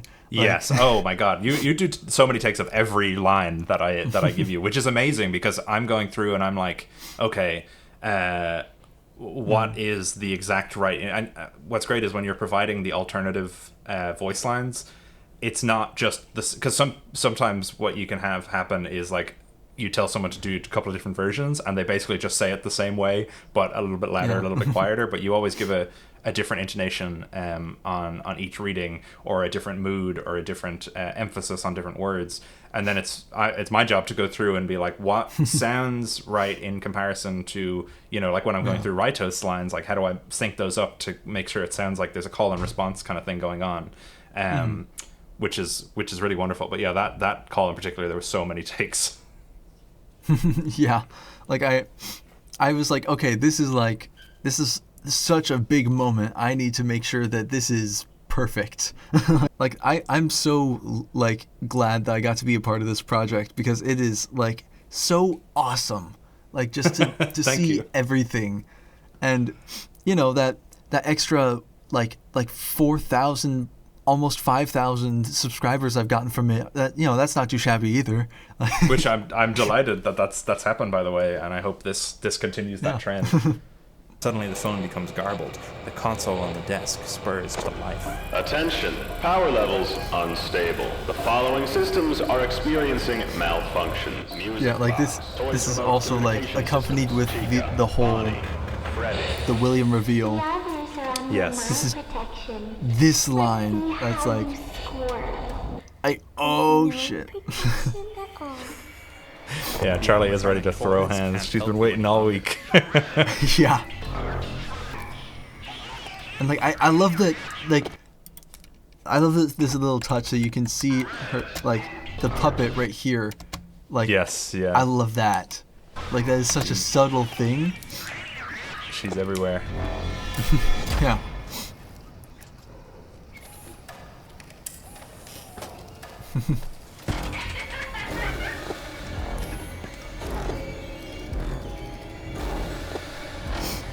I particularly enjoyed this sequence, just like cutting around and being like, "Oh yeah, you're screwed. There's nothing. You're so dead." Yeah. You in the last night of the game without any extra way of dealing with And I think it also shows so off glad like that- how hectic the actual gameplay would be. Like, you know, Oh you've yeah, got absolutely. so much to think about on this final night, Yeah. like with everything coming after you, especially even the toys as well. Although I am glad that Balloon Boy doesn't come up and like sucker punch you, because that was the actually scariest thing of all. Yeah, earlier I mentioned something that I kind of neglected to talk about, and that's like, is there any influence of, like, does Charlie influence the balloons at all? And somebody had a good idea that, like, and it could be like a very simple thing, like Charlie just has the balloons like pop at the wrong time, so you get like pulled out of the camera and you have to look around and then you're confused.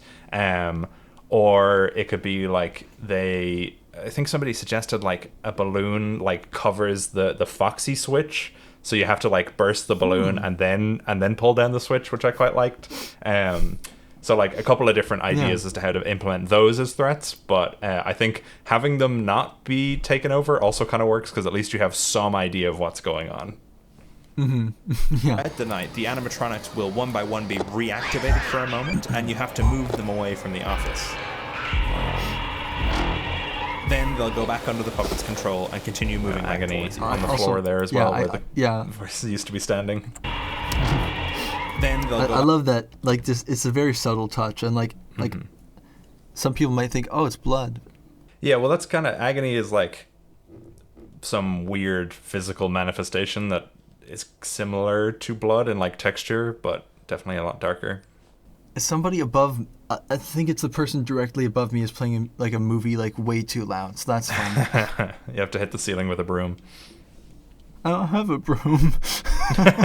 Well, deal with it. back under the puppet's control and continue moving back towards you. But yeah, I love that touch of the agony and stuff like that. And the, what was that Toy Bonnie line? I see you or whatever? I see you.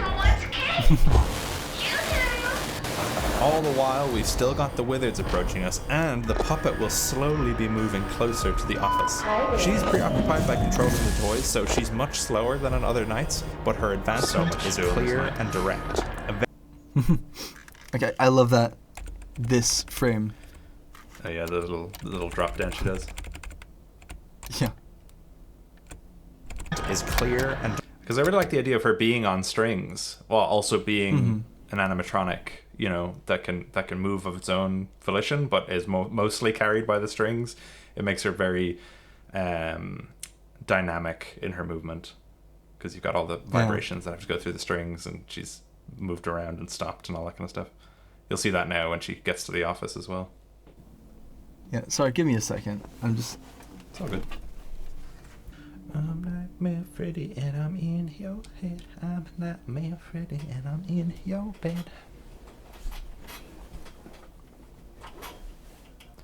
Flash your light or you will die. Okay, I'm back, and he turned it down, I think. All of these, like, this, the puppet, like, on the strings, like, all of these frames like this, I love. It's just so, like, ominous, the way that she's, like, on the strings. Yeah, it's really fun. I find when I'm animating to try and consider the like physics of the situation. Like if her arm did move up like that and her other arm dropped down, like how would she then like swing on the ropes? You know, how are those affected?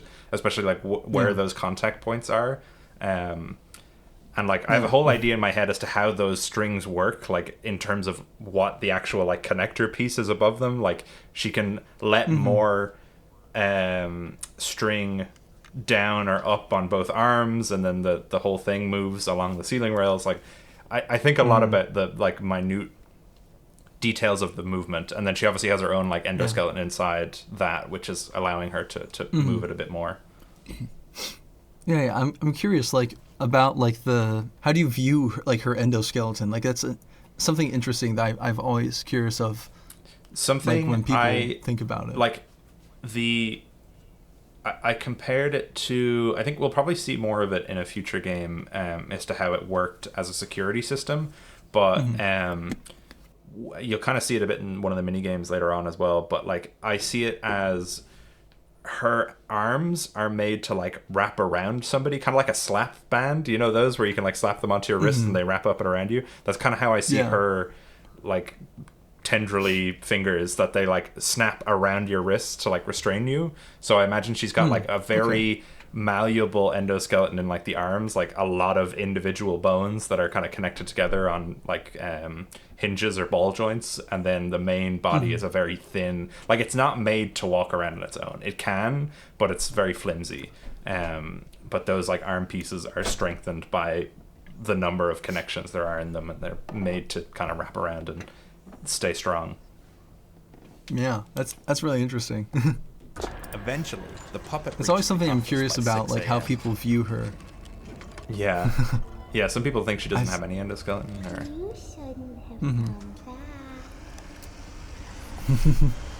Candy Bunny doing an amazing job, of course. Yeah.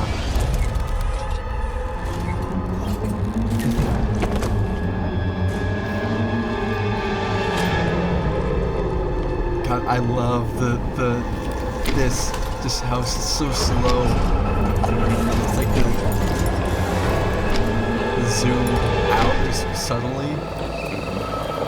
There's one thing here actually a lot of people miss in the background there.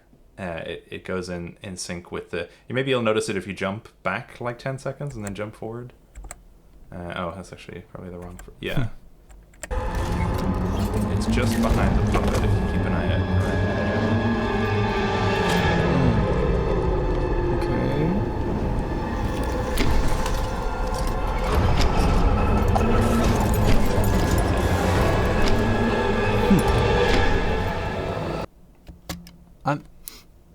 I feel like I might see it. Go back a few more frames. A few frames. Yeah. So maybe you'll see it there, kind of around where the balloons are on the left. I think you'll see it when something appears, and then it's kind of. If you go forward now from that point, just look directly left of the puppet's head, like where her kind of that shine is on her. Yeah.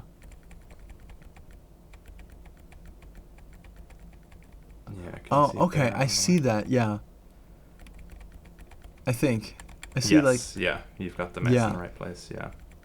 It's very, very subtle, but yeah, I see that. Yeah, and there's a sound effect that plays when it appears as well, which might clue it into who or what that is. I'm gonna rewind that now.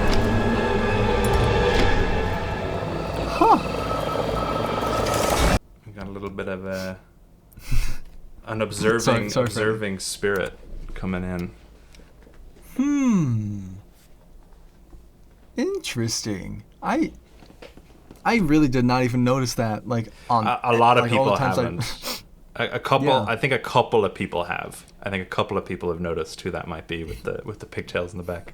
But yeah, it's a very, very, very subtle one. But like, I think it's a fun thing to include, considering Golden Freddy's kind of lack of appearances in the base game. Yeah. I mean, it's Eleanor, right? Yeah. Yeah, exactly. It's just Eleanor. Yeah, she was actually behind. She was pulling the puppet strings, literally. Exactly. Perfect. You figured out the lore. Yeah. I also I love the way that. Sorry to keep going back, but that's all good. I love Toy Bonnie's eyes specifically here, like the way that you animate that, like that shrink, like because they're like LEDs. Like I love that. Yes. And they balloon up when he's about to go get you, but Mangle gets the kill. So yeah, here we are, Canon William. Yeah. Something Yellow Rabbit Killer identified.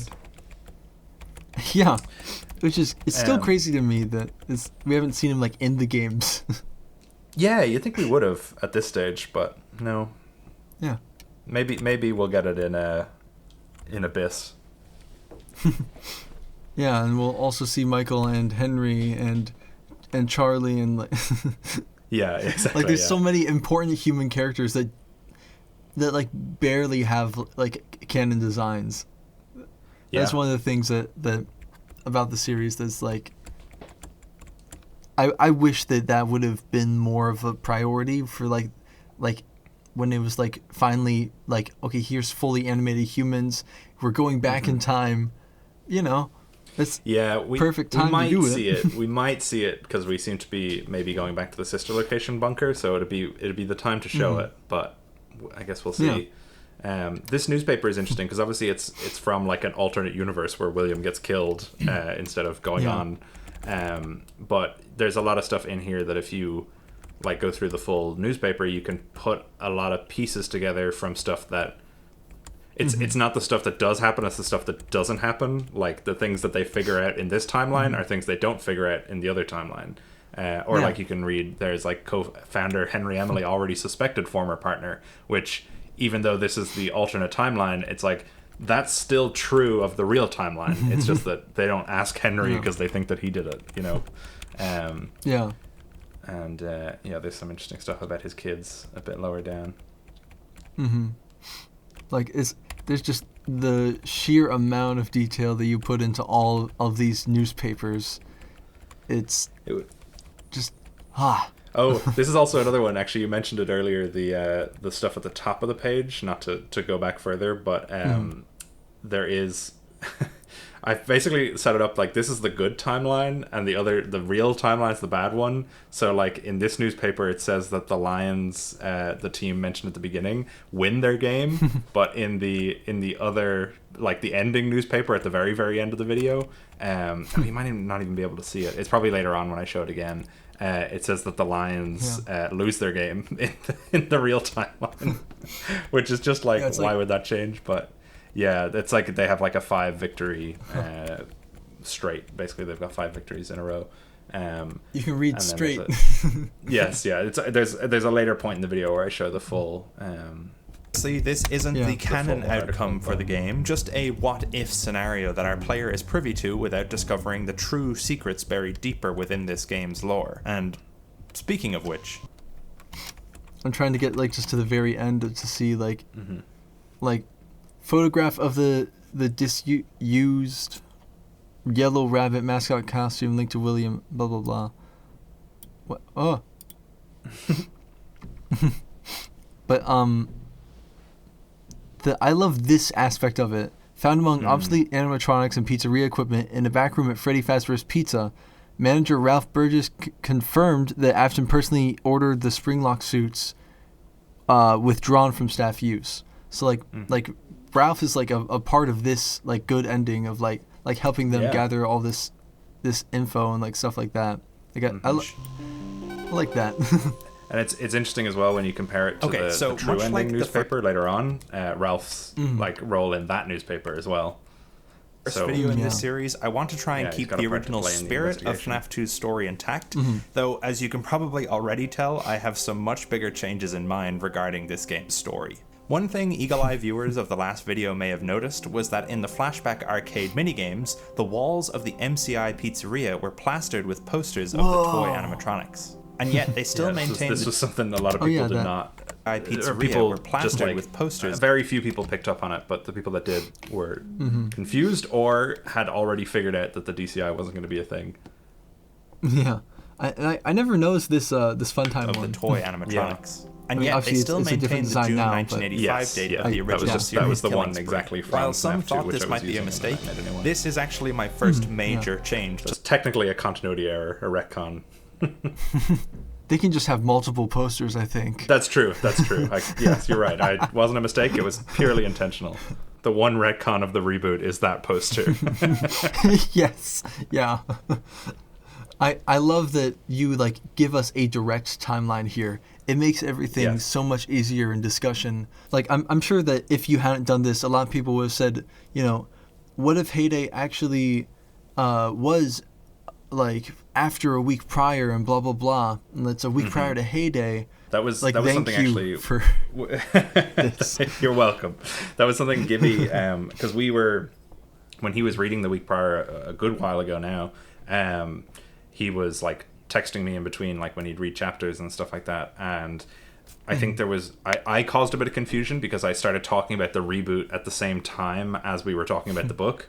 And I think I muddied the waters a little bit into making him think that Heyday, or that the MCI, basically what I was saying was, oh, in the reboot, I'm making the MCI happen at the FNAF 2 location. But I think because we were talking about the book at the same time, he got it mixed up to think that the week prior, that the MCI didn't happen until the 90s. So then there was points that he had to edit around when he was reading the book where he was like, this doesn't make sense. This is before the MCI. But like, that was purely my fault in miscommunicating it. So, and he did a good job of editing around that, so you don't notice it in when he was reading. Yeah. But little behind the scenes on Gibby's video there.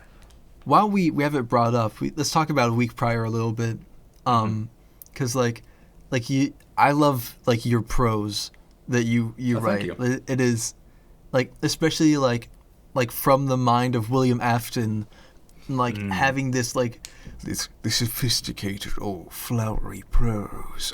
You know, like it feels very in character for him. Yeah, I found because I actually. I think the second person, meaning like you do this, you do that, you do the other, is one of the most interesting tenses, or is the most interesting tense in fiction, because first person, it's I did this, I did that, so you're getting a very internal version of the story. Third person, you're obviously getting like an omniscient narrator is telling you what happened, so it's more objective. And obviously there's different ways you can write those as being more or less subjective. But I think the second person is super interesting because the narrator exists as this sort of like omniscient entity in the same way that they do in a third person story, but the narrator's job is to convey to the reader how another person felt. So there's almost like this mixture of the two tenses. And so when you're writing about like William as a killer, you don't necessarily have to go into the first person where you have to think all the thoughts out exactly the way William would think them. But the narrator, I like to think the narrator's a little bit in on it. You know, the narrator knows William's not a good person, but he's also trying to convey to the reader that William thinks he is. So there's a little bit of tongue-in-cheek going on with the narrator, like with me, talking about William, but trying to, like, it's almost as if William would agree with the narrator if he was reading it, you know. Like he would think the narrator was on his side, but when we read it we go, oh my god, he's so awful, but he thinks he's great. You know. So there's a lot of fun that I have with that when I'm writing it, and especially from having to write a character who is so awful, and also trying to make you not just want to put the book down, like wanting to actually keep reading the story.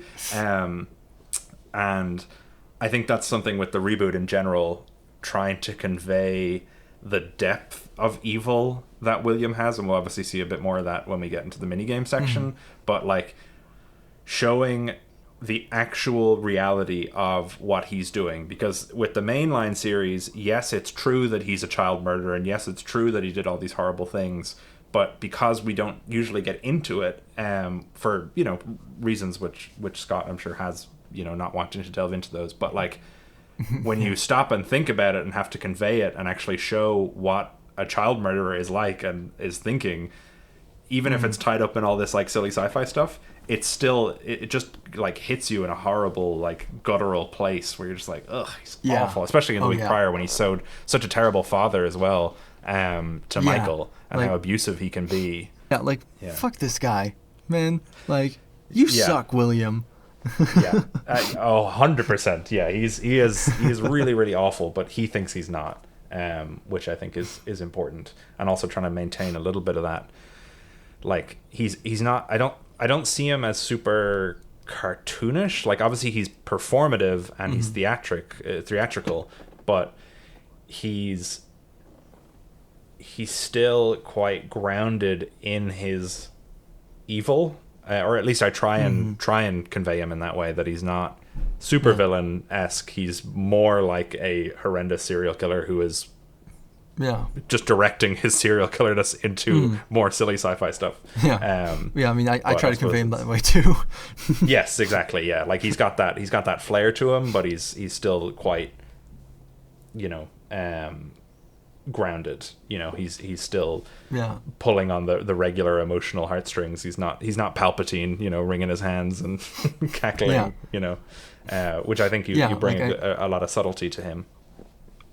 That is one of the things that, like, I'm gonna say this, and this is gonna be very, very divisive when I say it, but like the people who are so opposed to the WillCare thing, that they're like, he's not allowed to have the emotion love, or the emotion happiness, or like even like any connection to a single person or child. Like, that's just unrealistic. Like at that point, you don't want a character, you want an idea. And like I get that a lot of people want that for him out of the main series and stuff like that, but I feel like he's very much like he can, even if he doesn't, if it's not true like love that he feels, it is like a connection of like almost ownership, but he thinks of it in his mind as like love, because that's all that he really knows, you know? Yeah, like he can be much more complex than people make him out to be, I think. Yeah, I think the whole WillCare debate and the reason people get so caught up in like, no, we can't feel that. That's, how dare you even suggest that? And people get annoyed about it. Like, people get genuinely angry when you suggest it.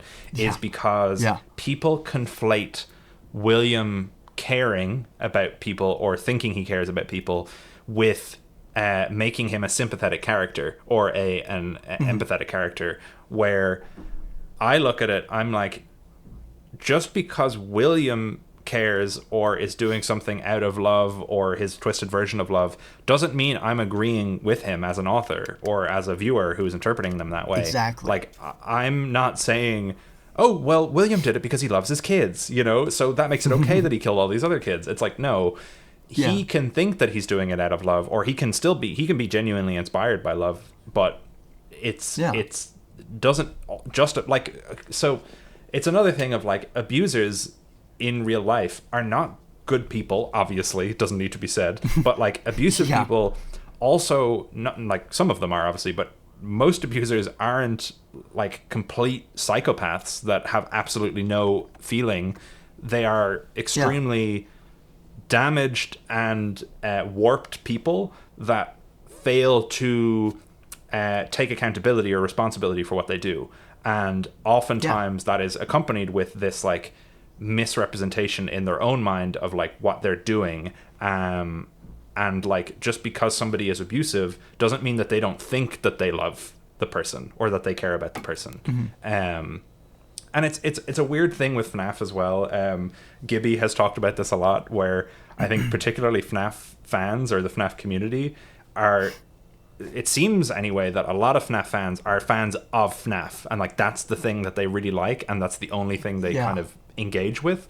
And so, like, to me, saying the bad guy has a sympathetic motivation or has, like, an understandable motivation is the, like, most basic thing that I can think of in terms of writing. Like, every famous villain in history, regardless of how horrible they are, most of the time have some sort of, like, reasonable characteristic that you can latch onto, and it's a cautionary tale of, like, look, this person, despite all the bad things they did, you can understand them. It doesn't make them a good person, but it makes them a real person. And so when FNAF fans get so up in arms about it, it's so strange to me. Yeah, they want him to be, like, keeping the Star Wars reference, I guess, in honor of Gibby. Yes. Like, they want him to be Palpatine, but he is, like, he can be, like, depending on, like, how you interpret it, like, he can be, like, this sort of, like, Anakin-like figure, like into Darth Vader, where he's, like, he does have that general, that starting point of, you know, it could be like, oh, I want to bring my son back to life or whatever, and then that leads him down the path of the dark side. Yeah, you know? I think if anyone usually has an issue with the Darth Vader comparison, it's that George specifically was writing Anakin and Darth Vader, at least after the first one, to be a character to be redeemed. Whereas I don't see William as a redeemable character. Like, I also don't think Darth Vader, given what he does in the prequels, should really have been redeemed. But it's also a very different, like, style of story. But I absolutely agree with you that, like, that fall from grace is the relatable aspect. And there is an element of tragedy when somebody turns to evil or to darkness. Like, even if it's not, you don't feel bad for that person for doing those things. It's like, it's sad that happened because it didn't have to. So, like, I'm trying to think of other characters who he's comparable to. I guess it'd be like the Joker, you know, like, that's a classic one. Like, oh, he went through a bad situation, now he's evil. But, like, it doesn't also mean that you're, like, crying over the Joker and you're like, no, it's so sad. I wish he was, you know, happy. I wish he could get better. Chaos is the only way he knows. Give him a break. Yeah, come on, guys, come on. But yeah, I agree that he is. I think a lot of mainline FNAF fans who complain about stuff like WillCare are conflating his, like, sympathetic backstory or his sympathetic reasons for doing things with him being a good person, or people who claim that thinking he's a good person. Which is not true. And I try to ride that line, especially in the week prior, and like Anniversary and Heyday. But yeah, WillCare is canon. WillCare is canon. Fight me. But not that he's a good dad. If you read the week prior, if you read a week prior, you'll know he's not a good dad. And if you read that and think, I think he is, check yourself. I did talk to you about possibly doing like an interactive video type thing for a week prior. Would that be like something that you would be interested in like pursuing like yourself? Absolutely. I definitely want to do something like that. I have a couple of ideas how to do it. But nothing yet that's concrete, but I would love to do that someday because I also love audiobooks in general. So there's a lot of things I'd have to consider with an interactive audiobook, but I have a couple of ideas, so I'll absolutely let you know about that when it comes to it. But I'm absolutely is in consideration. And it was something I was glad when you messaged me about it, because I was like, awesome. I was thinking, maybe I was thinking about it beforehand, and then when you messaged, I was like, okay, cool. I've got the green light to think about that more. Yeah, like honestly, I'm totally up for like being in like a more like a less William voice, doing like the narration and stuff. You do this, you do this, but like keeping that sort of like keeping it close, and then going like full William for the actual dialogue and stuff like that. Oh, that could be cool. The only thing is that you would probably have to finally decide on a Michael actor if you don't want it to be me. That's the thing. Yeah, the Michael voice is something I'm considering heavily for the third video as well, and like what I want to do with that. Yeah. And I think I do want a separate voice, not in like a I don't think you could do it kind of way, but in a way of like, I think it's kind of silly that PJ Haywood does both of the voices. Yeah. It's fine, and he does a good job of distinguishing the two of them, and I get it, but I'm also a bit like, I feel like it's too close. It's too, similar. And I kind of want to, especially with where I'm going to go with Michael in terms of his redemption and everything like that, I think keeping those two voices is going to be effective in terms of the storytelling to contrast the two of them even that bit more. Yeah, that's actually something that I've run into with my stuff, is like trying to differentiate my own voice, but also not like make it so like cartoonishly like kid-ish in like 1983 because he's like a teenager, but like try to keep it similar, like but also this and that. Yeah, it works fine in Sister Location when you have like two voice lines for both characters. You can kind of do a little bit different here or there, but and when they you don't interact at all. That is the biggest thing. Well. They do not interact at all.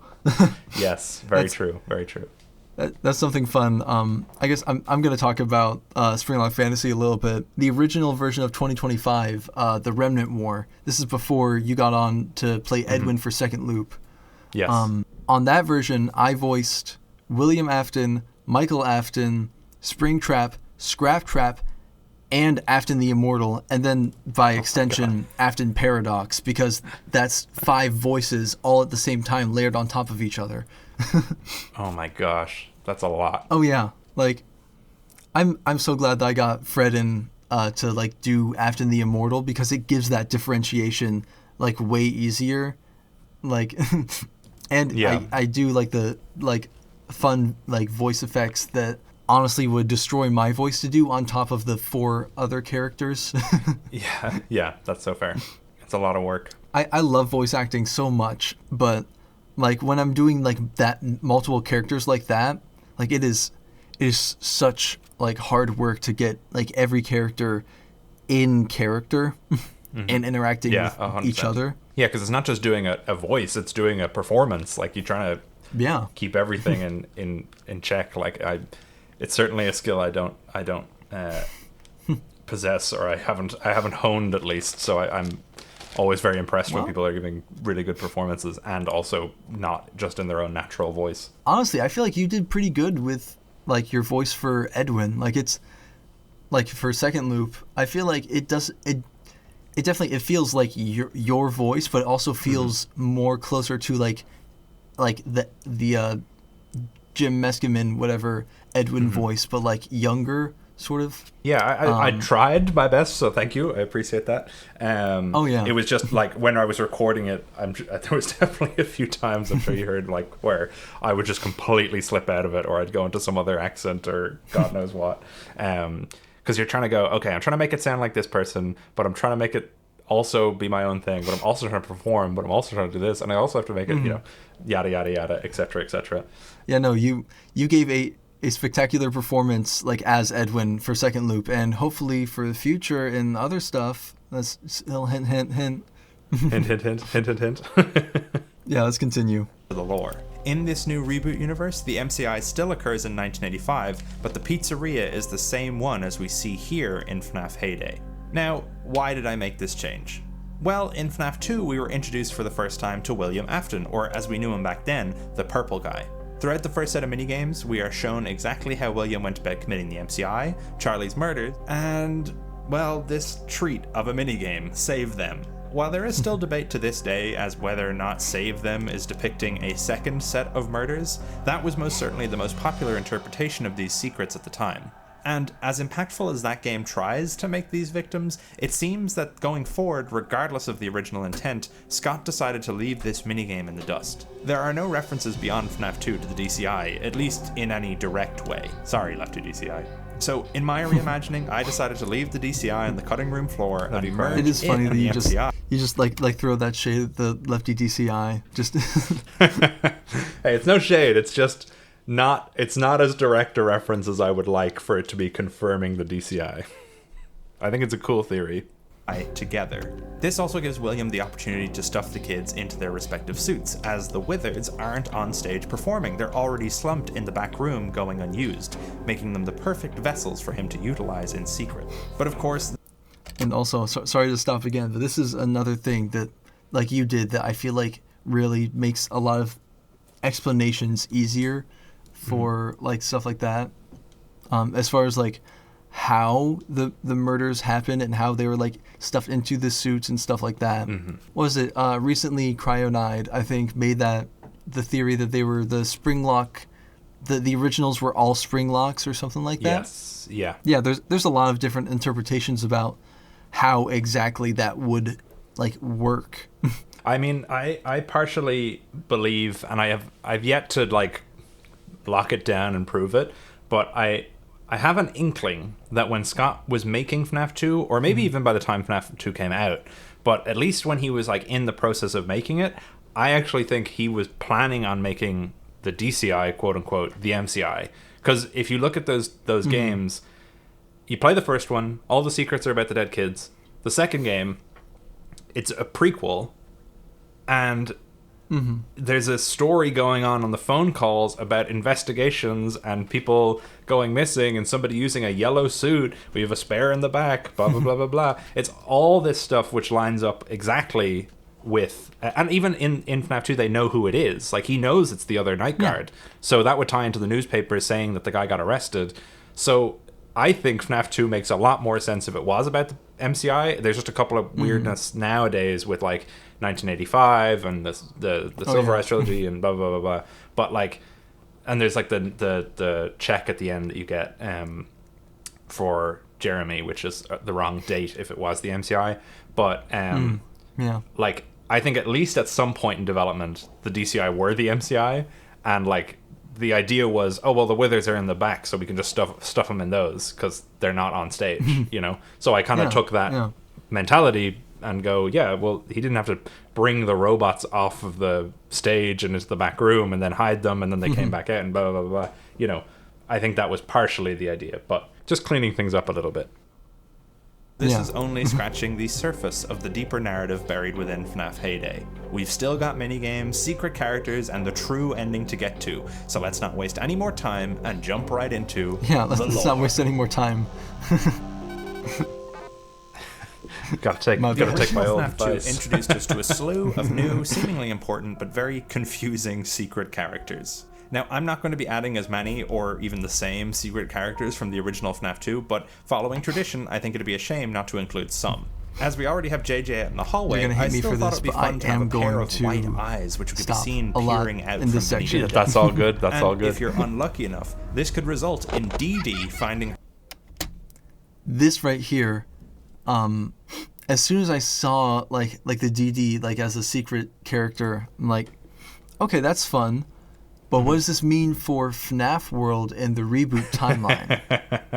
So the way question. I look at it is this DD on the desk is like an actual real physical robot that exists. Okay.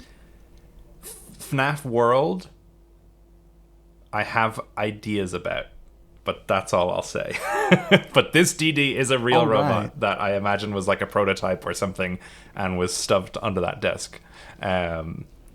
Okay. But yeah, that's my answer about FNAF World. I have ideas as to what I want to do with it. Out and onto your desk console.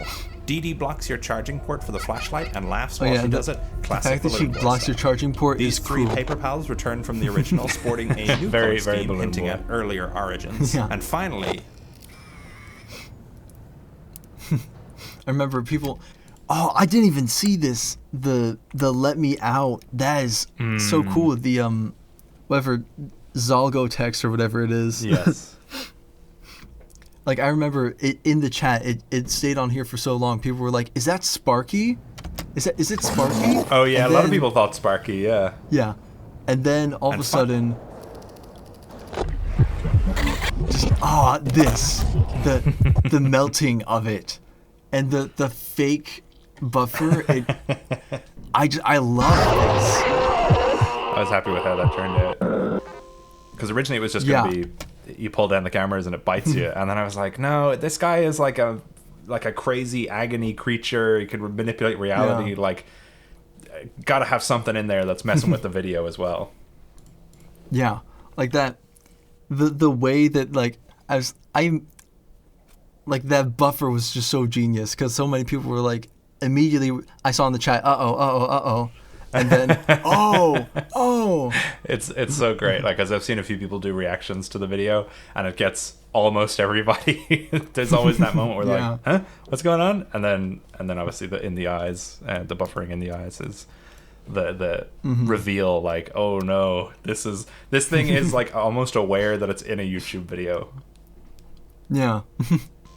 As is true of most FNAF games, FNAF Heyday will also include a custom actually, there was one little secret beating. there. It's like literally for one frame after it's at the very start of the chapter heading. Most FNAF.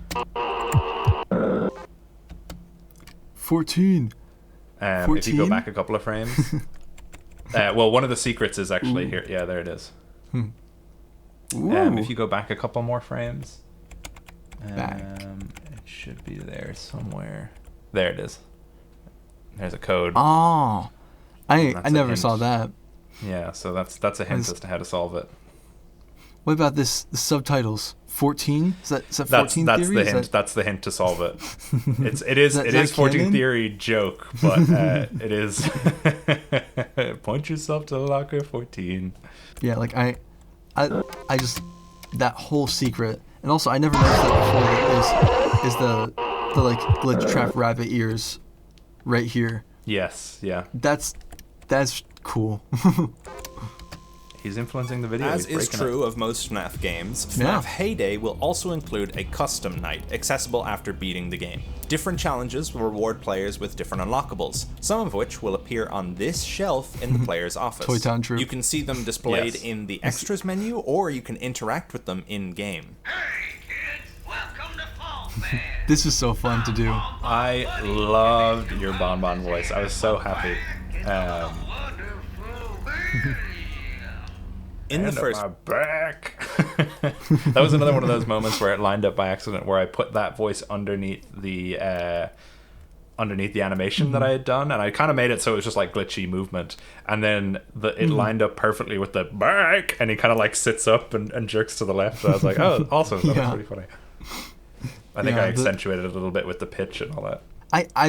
That was like the most like random, like I have no idea where this is going, like voice lines I had to record for you, but it was so fun to do, like to figure out that voice. I walked you through the process for like the behind the scenes, like as I was doing it in real time. Yes. Yeah, you did some which were a little closer to William, some which were like huskier, and it was really cool. video, I spoke briefly about an interactable phone placed in the office. Unfortunately, there turned out to be some weird video glitch, so I didn't get to discuss it fully, so sorry about that. Some anyway, weird in the video same glitch. vein, I thought it would be cool for certain elements of this office to be interactable as well, such as the desk console. You can fiddle with these controls. You might notice as well, I change actually edited out the video glitch in the little like drop down video that I did in the background. That there, in the real video, it cuts to the keypad, obviously. Yeah. But I edited it out so that didn't happen. So it's like there's like a canon version of me in the like YouTube canon that didn't even see that part. Like that was actually a glitch. Like that's the MP4 file I have of the video. It's not in universe, but like in fake YouTube universe. Canon. Anyway, in the same vein, I thought it would be cool for certain elements of this office to be interactable as well, such as the desk console. You can fiddle with these controls I love that, to but I change love everything which song about plays this. when we're using the music box. One of the best FNAF videos like ever, I think, honestly. Thank you. That's very high praise. I appreciate that a lot. Biddy the Bunny. Biddy the Bunny. Like that's knowing now, like that's Tom from Game Theory. It's so funny. So funny. It was so funny to ask you to do that because I was like, I can't believe I'm gonna get Tom from Game Theory to go nom nom nom nom. And he did a few nom nom noms. I picked the best. And this is obviously the article from the first video, but obviously we can see the full thing. And then the big reveal of just this. The Fredbear animatronic performer captured moments after David Afton's body was removed. Photo by Bronwyn Light, age 12, used with permission. Like, that's such a cool detail. So Bronwyn witnessed the big bite. Yeah. And probably led to her getting involved years later. Because we see in the anniversary newspaper at the beginning that Bronwyn's missing. So 10 years later, she's 22 and is a reporter with this newspaper. So I like to think that this was her inspiration to get involved in journalism. Well, I guess I don't like to think it because it's kind of sad, but, you know, the steel mill.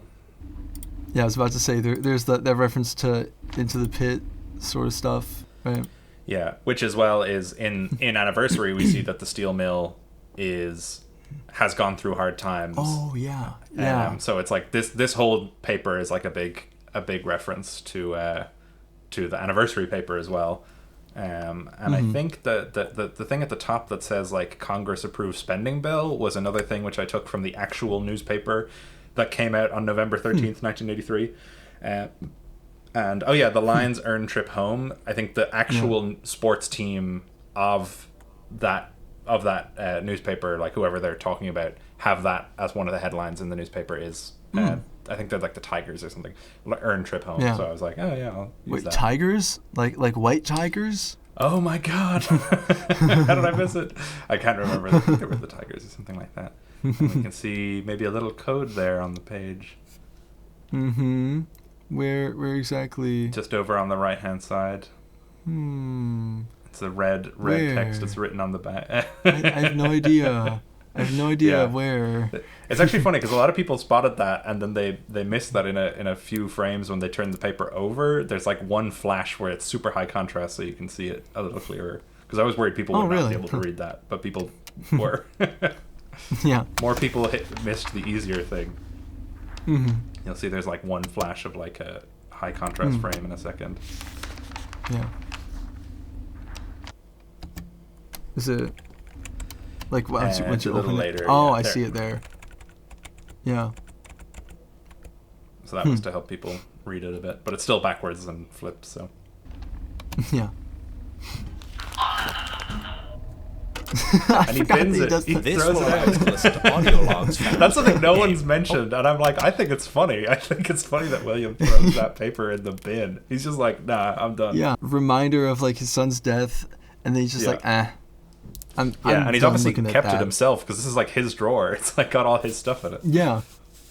However, as I'm sure you can tell, we've got no tapes to play. Now, obviously in the full game you'd be able to find tapes and listen to them, but unfortunately I didn't have time while making this video to actually make any tapes to listen. Honestly, that makes sense because like that makes sense that you didn't have time to add those tapes. I'm just ignoring that. It was a shame. I would love to have done that, but you know, it was taking long enough as it was. I couldn't take any more time.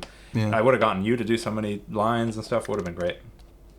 Yeah, would have been fun. Would have been fun. Unfortunately, I didn't have time while making this video to actually make. Especially with any all these tapes codes in to the video, you'd think I'd Throughout ranked the some of nights, them. the players can also Yeah. locate arcade tokens. If the player collects one, at the end of the night, they will be prompted to choose an arcade game to play. Oh yeah, the Arcade 1, arcade Hit and minigames. Run Dead. Yeah. In this arcade, we play as a These- survivor of the zombie this is like- apocalypse. like, driving their especially way from the through first video, I'm wastelands sure and trying to everybody knock was like, down as "Oh, many no." shambling corpses Yeah. as possible. That's As we're driving, we can so drink if you go back, collectible cans of I know energy we're trying to drink. not go back as much as possible. But, Oh no, it's fine. I don't care. It's such a stupid joke, but I love it. Arcade one. It's self praise is no praise, but it's the sign that passes by when you're driving Hit down the and road. Run Dead. In this arcade, Yeah. we play as a survivor of the zombie apocalypse, driving their way through the waste. Dead ahead. Dead Yeah. ahead. Knock down as many shambling. It's something I've seen nobody mention, so I have to call it in my own reaction. And at one point Yeah. in the game, one of the Juice broken and sides booze. on the roadway is glitchy. If we There's so take many this small, road, like, little suddenly touches. the car we're driving is a deep shade of purple, and it's nighttime. I love that. Like that is like absolutely yes. He would have that. And I had this plan before Secret of the Mimic, like I was working on it, and then I saw Secret of the Mimic, and I was like, well, I gotta add the bobblehead. I gotta Yeah. add the bobblehead. And obviously the Midnight Motorist music is on the radio. And also that was too far. Like I want to just take a minute to look at this Oh, because this yes. is Freddy. It's Freddy and assumably Friends. Freddy and Friends. Yeah, juniors. You can go back actually Pete's- at the start. You can see the sign on the roadway, like Oh, yeah. before he pulls into the parking lot. You Yeah. can see it a bit better. Mhm. Yeah, so you can see Freddy and Friends Jr. with the four. of Freddy them and up there. Friends. Yeah. Yeah. Like the juniors location is like always something that everybody has a different idea of, but Yeah. I like how like obviously there's a lot of attention brought to it, but like it's the fact that you don't like specifically outright say, oh yeah, by the way, this is juniors. It's just like you leave If you're the paying audience to attention. put to put the pieces together, like, oh, I see that. Yeah. Yeah. There is a fun, I don't know if I should reveal it, but like there is a fun reason in universe why it's called Juniors. Like it's tied into the like in universe lore of Freddy Fazbear's, but I might end up answering that someday, so we'll see. Okay. Block them.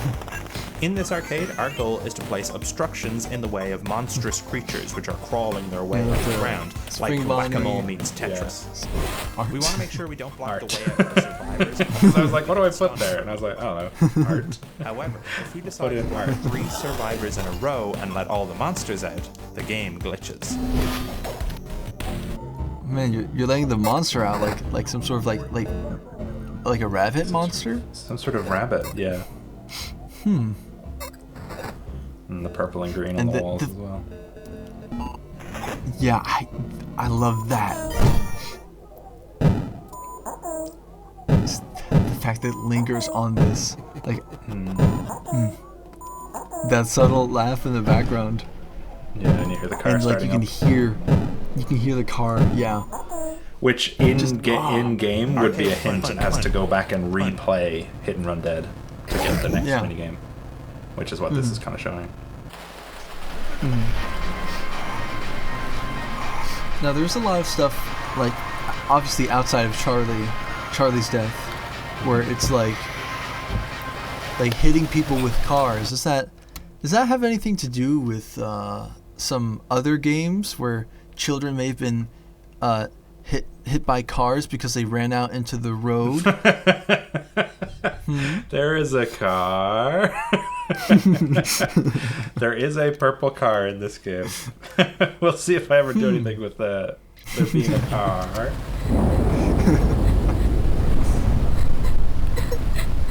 And immediately no more jokes.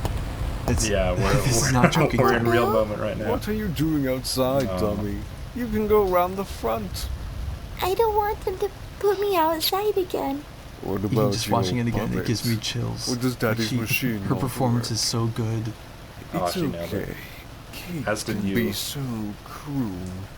Thank you. Uncle Bill, Yes, Charlotte. Just I'm the sadness, sorry about it what breaks my happened. heart every time. the other kids. They say it was my fault. They said if I hadn't been such a B-word, I wouldn't have made Mike angry. And if he wasn't angry, he wouldn't have done it. But it doesn't make any sense. I didn't do anything. I was trying to help. It wasn't my fault. You know, Charlie, you're a lot like your father.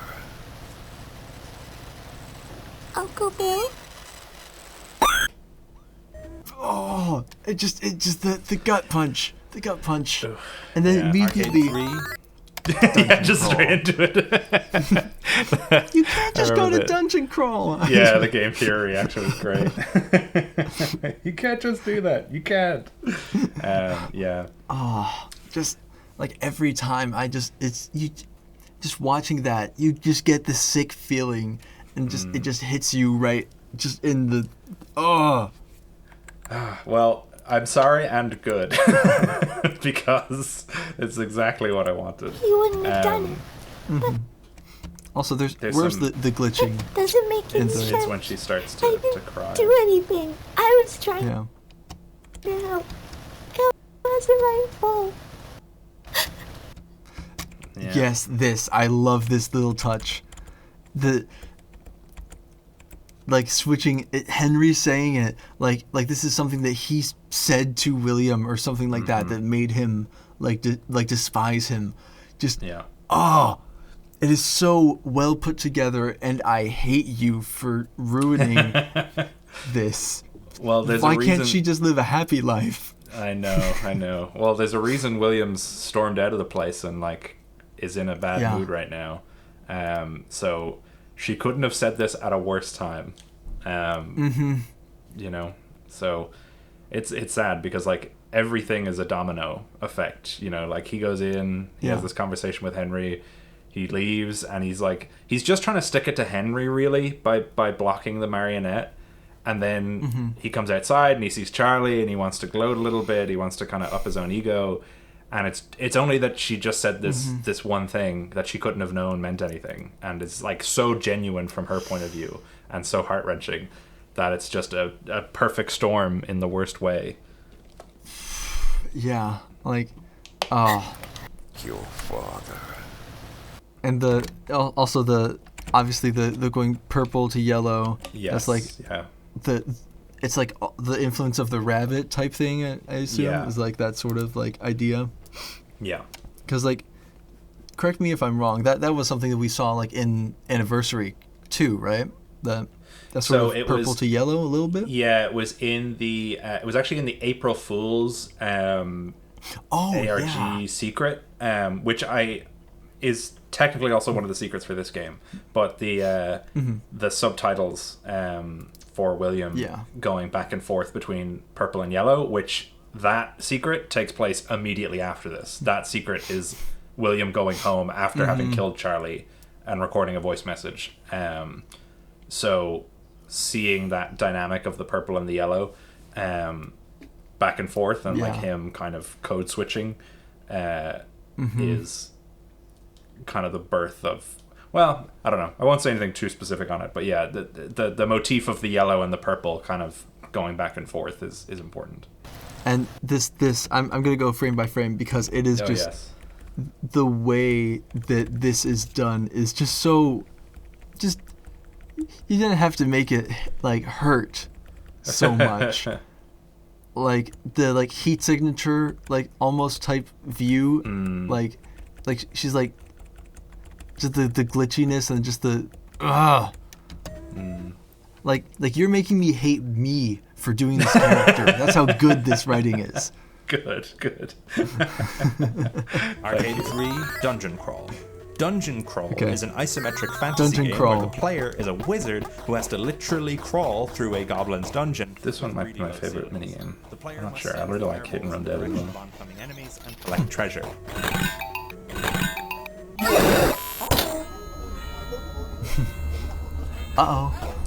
And actually, you can see in that little the box on the floor that burnt. It's very, very hard to see because it's all obviously very small details. But there's the purple mug is in there, and her shadow is kind of covering it right now. But though there's cigarettes on the floor, there's the purple mug, and then her shadow is covering it right now. But you can kind of see the edge of the spring bonnie, the burnt one, is on the floor there. Yeah, So that was all the stuff that he had in his box. I'm Marionette, but you can call me Mary. Please remember to treat other guests. Okay, who voices Marionette? Is it she's always nervous? She's always nervous. Yes. Remember to treat other job. She did a great job. I also like the idea that in the game you can like that thing at the top changing is in the same way in the wizard game you can change your spells. In this game you can change the voice lines. So if you were playing this, you could have her say whatever you want, and then you get to hear. Yeah. You got some black puddle underneath Charlie. I noticed that. Like, just Which does make me wonder if if agony would be more well known about in this universe. Like, are they always finding black puddles everywhere, or is it something specifically about William that changes things? It's interesting. Maybe it's a question I've been asking myself. Yeah, it's Eleanor. It's a question I've been asking myself a lot in terms of what makes William different. Like, okay, is it a case that like in this universe, any serial killer that you'd find actually also has like an agony monster that's created?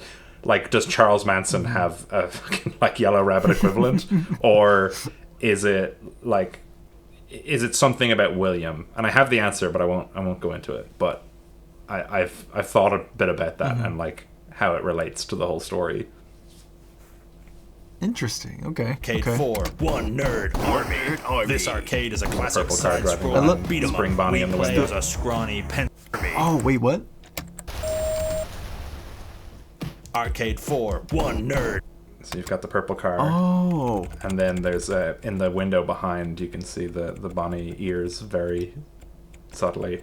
Not of the car, of the building to the left. Yeah. Yeah. Army. I see that, yeah. Yeah. This arcade is a classic side-scroller noticed beat 'em the up. bunny We ears. play as a scrawny, pencil-pushing dork who's finally stepping up and fighting back. However, love just we have how to be careful as we over only the have top limited stamina, all so of we the can't sprites face all are. of these threats head on. We can use our special That's my hiding favorite. ability. People are pausing the video going, what are these kids eating? Oh my god. Yeah. What is their routine? Jeez. And something hopefully people noticed, the dance poster. Like that was like I was like, oh, I see that. Yes. To blend in with our surroundings and the time it starts on 84 seconds every time.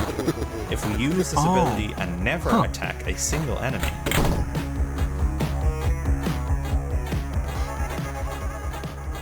And it goes to Chica, and there's obviously that stuff, and there's a wet floor sign right here. Yes, yeah. I'm glad people There's noticed so many that. details in this game. I'm glad people noticed that with the wet floor sign in particular. Yeah.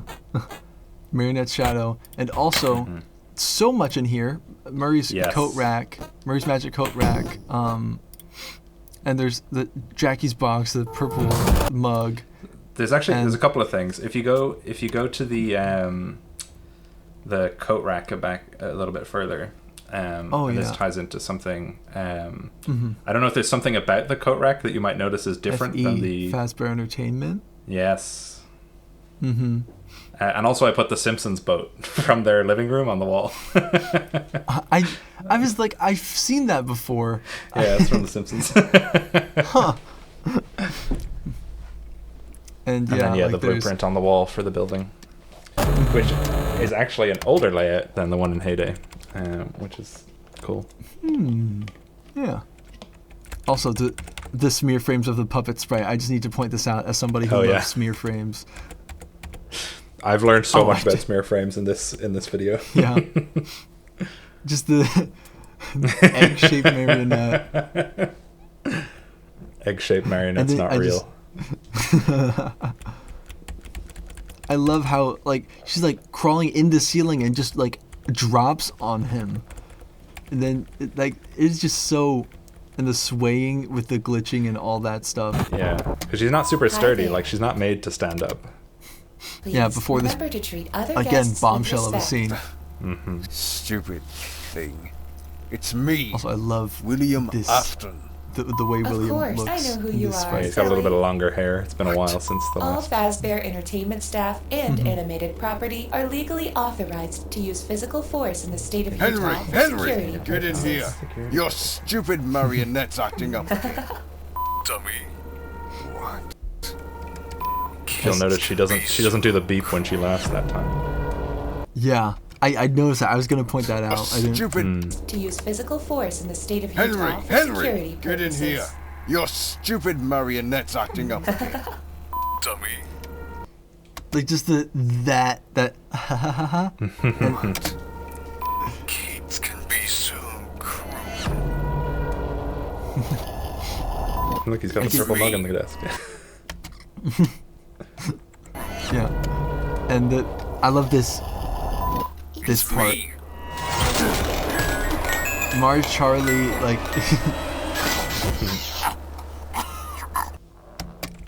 Oh, I never realized that you said the character in the name. Is it Jackie in the Box? Is that what it said? Yes, Jackie in the Box. What? Where is it? Jackie in the Box. I don't know how I didn't notice that. Fun fact, before Secret of the Mimic, that was going to be a Ballora music box. And then Secret of the Mimic came out, and I was like, oh, she literally uses the grandfather's clock in her box. I gotta make a Jackie. Yeah, that's interesting. A sweet lullaby. Also, I don't know if this has any significance or if it's just the way that the editing went, but there's one frame of darkness here. That's actually purely an export weirdness. I don't know why that happened. There's one frame a little bit earlier as well in the puppets one. I don't know what that was. Oh, yeah, It's like the only two frames in the whole video, and they're both like 3 seconds apart. Don't know why, but yeah. I had other exports with worse issues, so I was like, all right, I can live with this. It's got to go up to date. Yeah, like it's. I always have that with my animations. It'll just like export so weirdly sometimes. I'm like, yeah, okay, there's artifacting in the bottom right corner where nothing changed. Yeah, it's so weird. Lullaby. The sweet lullaby. So yeah, Charlie, the music box being purple on the cameras makes sense. Charlie. That was our missing link from the first game. We got to learn Also, the truth seeing behind this, the missing like, children, after, but we couldn't like, yet with all the identify effects, is what like- made this spindly, yeah. zebra-striped monster The raw crawling art. around the vents so Yeah, special. I love but here it that is, we get the to truth actually of see that. William's first murder. And then this Obviously, as well. there are like, still details left up for speculation, but Yeah. the bulk of what happened to Charlie before and after her death is now revealed. William's fascination with the supernatural begins She's with seen Charlie, everything. a crime of passion Was that she the results in a first? decade's worth of Ooh, horror. yeah. I had she was the first, and I was like, but crying child technically, because he's dead. I don't want to confuse people. To achieve the true ending of FNAF Heyday, Yeah, that's player will totally not fair. only have to complete the hidden arcade games we talked about before, but also play through the memories of William from the week prior to the game. Considering we're playing as this ruthless killer, our goals, sickeningly, must align with his, and it's our job to make sure his plan comes to fruition. To start this trip through William's mind, we have to click and drag the U icon on the map to different parts of the building, the same way we do it. I love this. And Like we this have is to something click I and never drag- even thought about. Drag Like, the U icon on the the map way to that different just, like, parts of the building, transforms the same way into we do that- with toys. On the night lives one, counter, the purple we have guy. to drop like, ourselves to yeah, the exit. the purple lives counter. It's so cool. Yeah. I also thought it'd be fun if people were playing the game through and they hadn't even gotten to night 5 yet. They might discover that, like, by accident. Yeah. And it's like a little hint again that William is the player character. Yeah. And just the fact that you just put this in here after like everything leading up to this, you were playing really coy. You're specifically like, oh yeah, nothing from Secret of the Mimic is gonna really influence the reboots all that much, you know. And then you drop this on us. Yeah. And this is like all of his stuff. The prototype Spring Bonnie and the glitch trap head and The glitch trap this head, actually I'm so curious about. This is the workshop for anyone that's heard Gibby read through the week prior. This is the workshop that the book starts in. Like this is the one. Okay, I thought so. Yeah. Yeah. So this is the one, and behind that is where I actually did model it. I never show it, obviously, but I did model the little trapdoor that leads into the basement just behind that that shelf there, where he brings the kid or goes and meets the police in. Yeah. Just a bit of disassembled Candy Cadet on his shelf as well, next to the endoskeleton head. What? It's just it's like that little like there's like there's a wheel kind of behind there, and that's his box. Yeah. I guess it's like a prototype version. It's the real one's in the pizzeria, so it's just he's working on it. Even realized that. I was more focused on like Bon Bon Bunny because like he's now my favorite character. I think. Yeah. We need to see more of him. Awesome.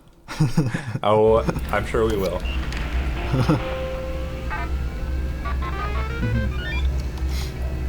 And like all of this, when like taking into account like all of the stuff with like a week prior, and the fact that it's just Edwin Murray Robotics, this is yeah. So with the Secret of the Mimic thing, because you referenced there, like in the lead up, I was being coy about not including anything. Yeah. The way I look at it is, obviously something in this timeline is very different from how Secret of the Mimic played out. And I kind of had already planned that because I knew Edwin was the character from the books and I knew he'd be in the upcoming game. So I kind of planned with him in mind, but I was also aware that like, I don't want to set up something in the reboot and then like the next game comes out from Steel Wool and it just completely destroys whatever I set up.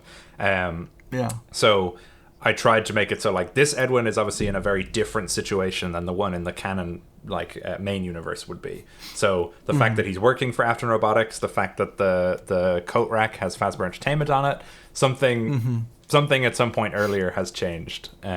So Edwin will have roles to play, but it will be different than he would in the main canon. Slight tangent. That's another thing that I ran into when I was I'm currently, this hasn't been revealed yet. By the time this episode comes out, it probably will be, but on probably December,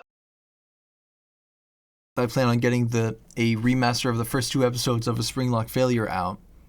Cool. Like put together with like some new like scenes and stuff like that. Like you know, but basically like I had a similar thing of like, okay, like I made these episodes like so long ago in comparison to where the whole universe is now that like I just need to make very minor adjustments to how Edwin plays into this now. Yes. Yeah. And you know, you'll see a lot of how that goes in the hopefully near future if I can actually get my animations out on time. It's always the struggle. Yeah. Also, sorry again. I keep changing, like stopping, but there's so many details. Security puppet accessory signal, like this private directory, like all that stuff. It's just.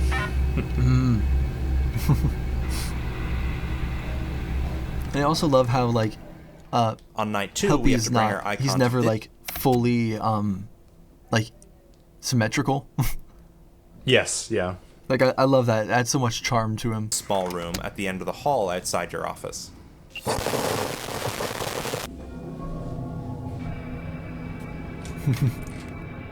The ambience, just the fact that they're so well rendered as well. It just. Thank you. Like I love this. It reminds me of an old fan game. I forget what it was. Like. Hi there. You have it's like maybe it might be like the Final Nights or whatever, where you're like walking throughout like in like slight free roam, but it's like point and click stuff. I love this style of stuff. And yes, yeah. I think this was the first of the point and click ones I did, and I think originally it was just going to be one of them, and then I had so much fun with it. I was like, this is a cool format for secrets, so I developed it a little bit more. There's a lot of stuff in this office, like details wise. Like there's a little Foxy plush up on the shelf. That painting in the background relates to what I'm sure we'll probably end up talking about here. But yeah. But first, I want to talk about the scratched out mother, and it's just, that's, why would you do that? Why would you do Well, that? there is a little yellow rabbit on that card, so it might hint at who potentially gave it to him. I know, but just it's so cruel. I know. It's so awful. Because I like to think that he bought the card and then found out and he was like, whatever. And just "we love you" written underneath it, like so condescending. Yeah.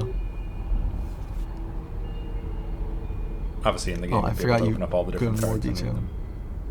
Yeah. Congratulations on the birth of your new baby girl. Many happy returns. Like all the stuff with Capellia, and the fact that you just randomly put Arthur, like, okay, this way to tie stuff in. He's like, the wow. priest. He's just writing to Ralph. They obviously go to his parish and, like, you know, giving him a wife who's gone now, Diane. R.I.P. I think it adds just like such an extra element of sadness to the character. And you can even hear on the voice call when he calls William, or when he calls Jerry, he sounds so defeated, and it's like, I think that this was pretty recent, like up until right before the MCI. So there's a lot going on, or with the Yellow Rabbit merges, I should call them. It's their canon name, but like, there's a lot going on for poor Ralph. And actually, that painting on the back wall has some symbolism. I wouldn't say what it is. I'll let people find out or look up what it is themselves. But that painting is related. It's symbolic. Yeah, I was very curious about this. If you want, I can cut this part out of the video if you're like still want people to like look into it themselves. Yeah, I think it's calling it out is fun, but I don't want to necessarily give the answer. But I can tell you. Clap, so I know that's like where to cut back in. Cool. There's so many books. I didn't go through the effort of looking at all of them, but I feel like there's got to be so many references in here.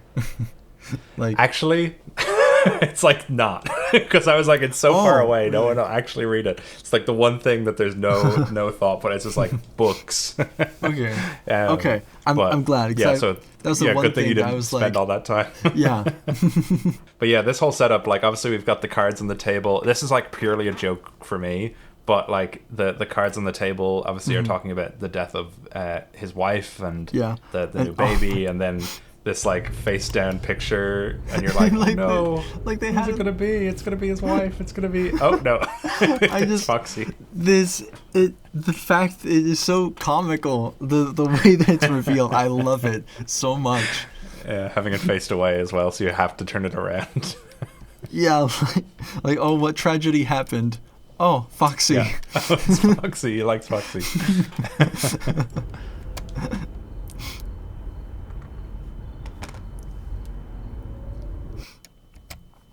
And there's obviously the safe. This like that has so much significance in this story. And there's some empty tissue boxes on the side because Ralph's been crying. Oh, I didn't even see that. It's just before he turns to open the safe. You can see them. Oh, before he turns to open the. Oh yeah, I didn't even see that. Poor guy. Poor Ralph. Yeah. Yeah. And also, alongside the oldest money ever.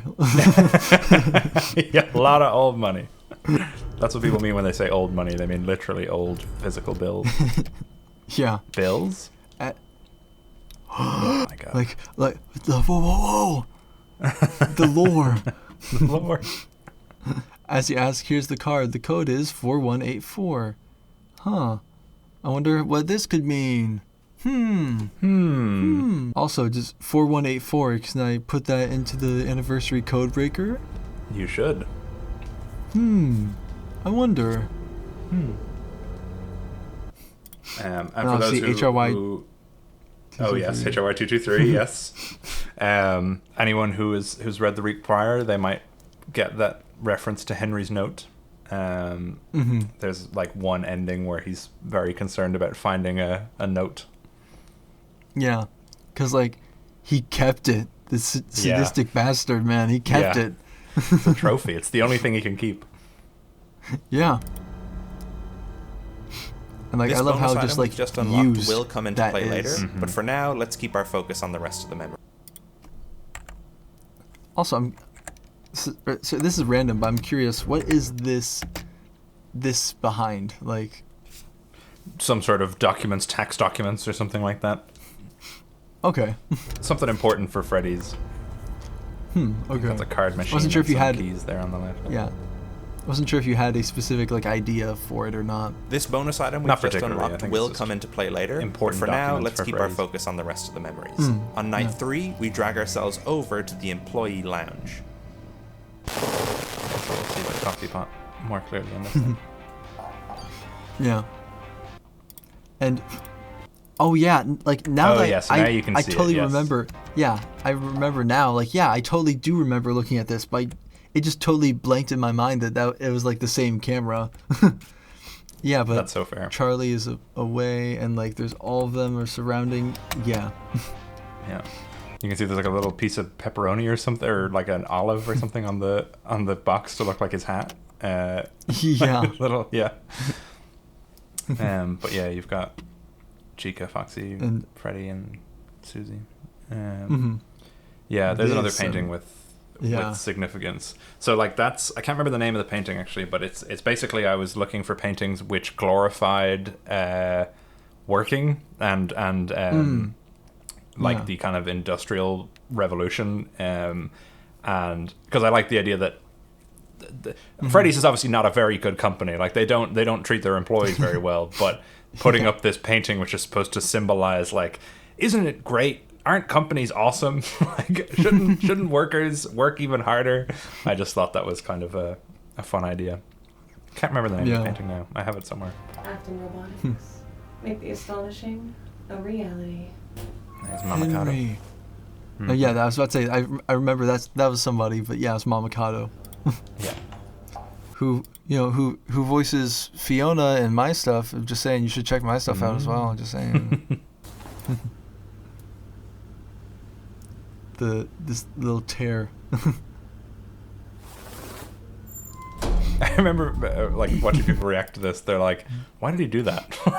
What is he just like stealing his clothes now? He's just that big of an asshole." But yeah, obviously this shot is a callback to Anniversary as well. And then, yeah. Oh. Yeah. Like in detail now. Yeah, and obviously with Fritz and Cassidy there as well, because they were missing. Because it was obviously when he was leading Fritz to the back room. So now he's got all 5 of them. Yeah. And you can hear the Toreador march a little bit in the background. Oh yeah, you can. Yeah, you can. It's like the lights are making that sound. That's wow.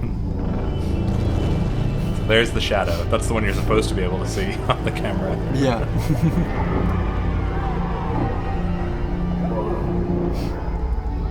You can hear you saying "Follow me" a little bit.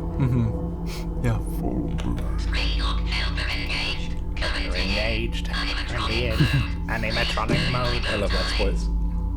Yeah. This is such a cool sequence. I was really happy with how it turned out. I thought because I was feeling a bit empty, and then when I added in the whole helper part, it was like, oh yeah, this is cool. Yeah. An amazing spring Bonnie model, actually. I can't remember the name of the artist who created it, but like all those like the spring locks moving and stuff inside of the body are controlled by the rig, and then you can also move the eyes and stuff like that, which I did by hand, but like that model is so cool. Like with a working spring lock endo, I was like, oh my god, this is the best model ever. Yeah, that's awesome. And also elephant in the room, you talked about it in the Q&A. No. Yeah, that was purely a mistake. Disengaged. Yeah, it should be engaged. I feel like I thought about that at the time as well. I can like remember thinking about it one way or the other. Maybe I just put the wrong text-to-speech in or something like that. I can't remember. But yeah, I'm a fraud. I'm a fake fan.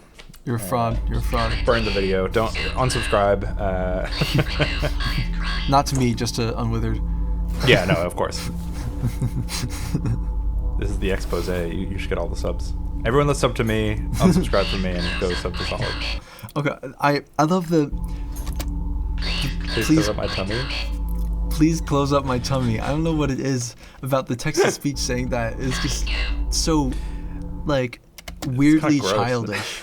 Yeah, it's kind of awful. I remember I had it say that, and I was like, ugh. Close up my tummy. Ew, don't say tummy, you're a robot.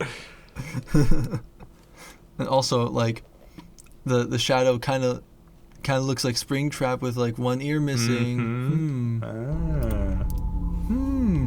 Finally, on night 4, we track our icon to will what be will trapped. eventually become the janitor's closet in FNAF Anniversary. But here, I've got so many ideas for something that else helper. entirely. Yeah. This. I remember, like, people were blown away by this. Like, what? This is sister location now? I'm glad that people like had that reaction, because I was worried people would hate that. I don't know why. I was just worried. You know, this is so cool. The AF10. Yeah. Artificial Foreman 1.0 or whatever. Yeah. Yeah. Like this being like the glitch trap, and seeing the camera right here looking Fiona. At you, like Fiona. Oh, it's so good. Like there's like obviously you put so much thought into this. Like even the dates, like building layout and pathing, modified 84, like 10, 12. That's like late year early 84. So it's like you could see the timeline of things like as they're added. Yes. Yeah. Also, this guy, he just looks so like. I love that. I hate how he looks. His mouth is a little bit too big, I think, is what it is. Exactly.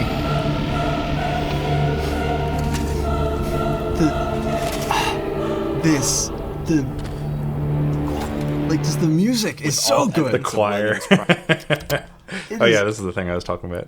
Live Aid was happening in 85 in July. So I have Live Aid announces wondrous robotic performer. Because, I don't know, After Robotics might have given him a...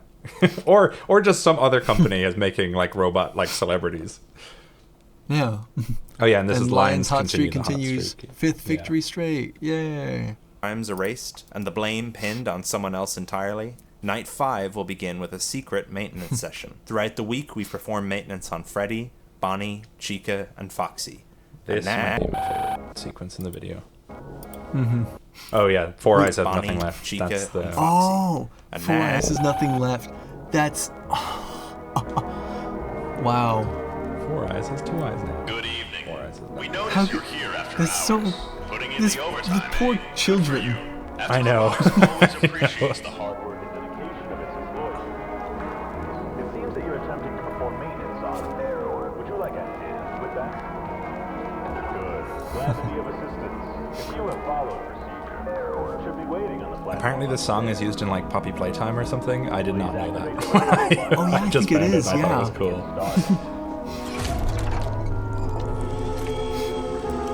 This sequence is...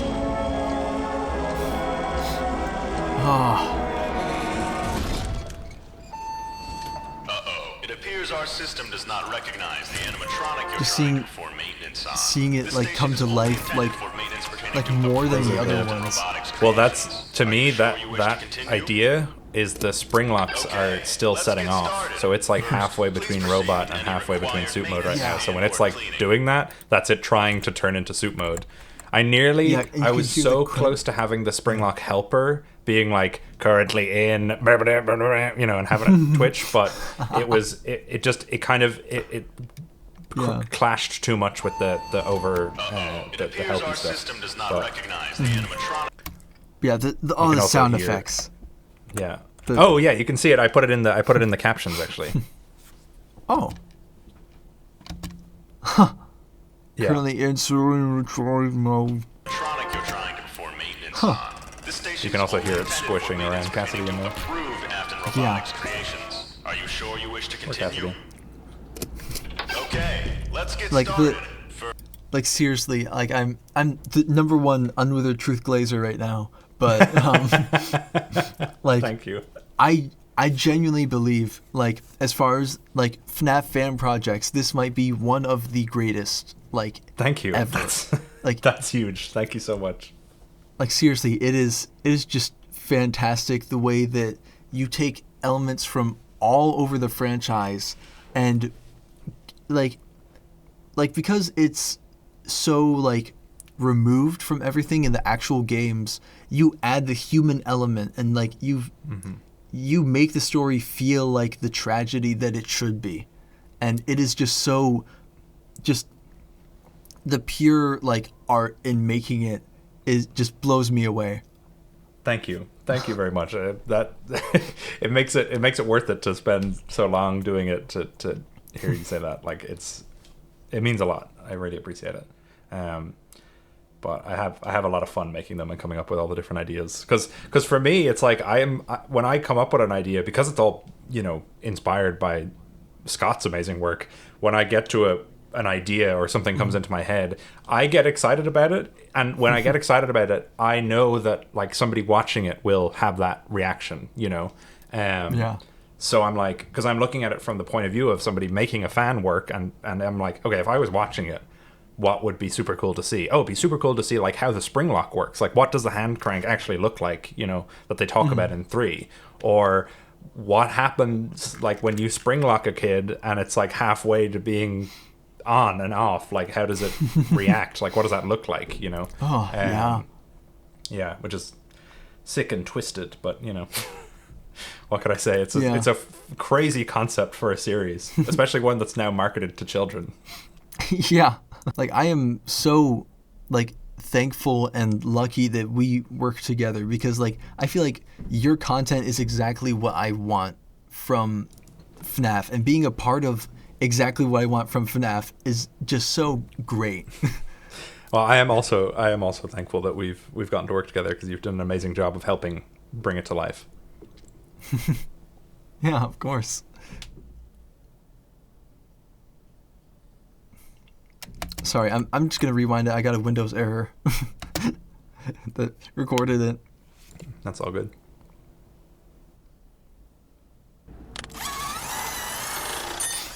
Yeah, the remove Freddy's parts, Bonnie's parts, Chica's parts, Foxy's parts. Like that in the corner.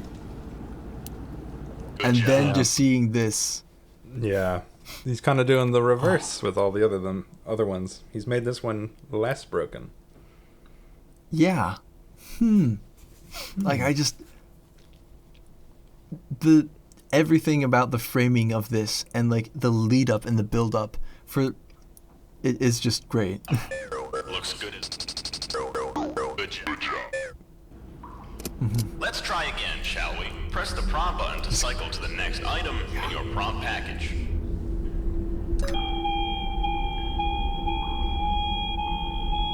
It's giving him nothing. Please use the flashlight as instructed and document results on your maintenance panel.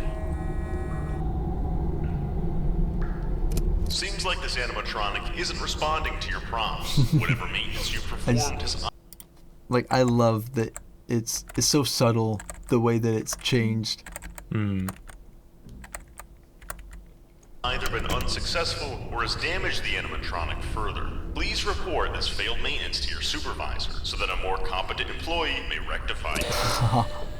Just there's too many things to like stop at everything like now, but like just seeing all the tiny little touches like that. Please confirm with it seems like there's like there might be agony stuff, or it might be dried up blood. I'm not exactly sure. That's water. It's like puddles of water after power hosing it down. Oh yeah. Thank you. I see that now. Yeah. After completing this maintenance session, Night 5 finally begins, with a small wristband sitting on the desk, along with a note. Yeah, I think tying Edwin up in everything as like a background, because I think with the modern games it seems like they're kind of going, all right, we did the Henry thing already, now we're going to do the Edwin thing, whereas I quite like the idea of them being this kind of trio which has a lot of like intersection between the three of them. Everything is now in place, and William's he plays his own plan role, a separate role to come Henry to and fruition. Night 5 goes about the same as it does in the base I game. really want to Puppet incorporate that into my toys, series as making their well, way but toward the office. it's The just night comes to an there's end so with the many puppet things. appearing in the office. Yes. But in this version of events, William is ready. And this whole, like the wristband that pops up, like.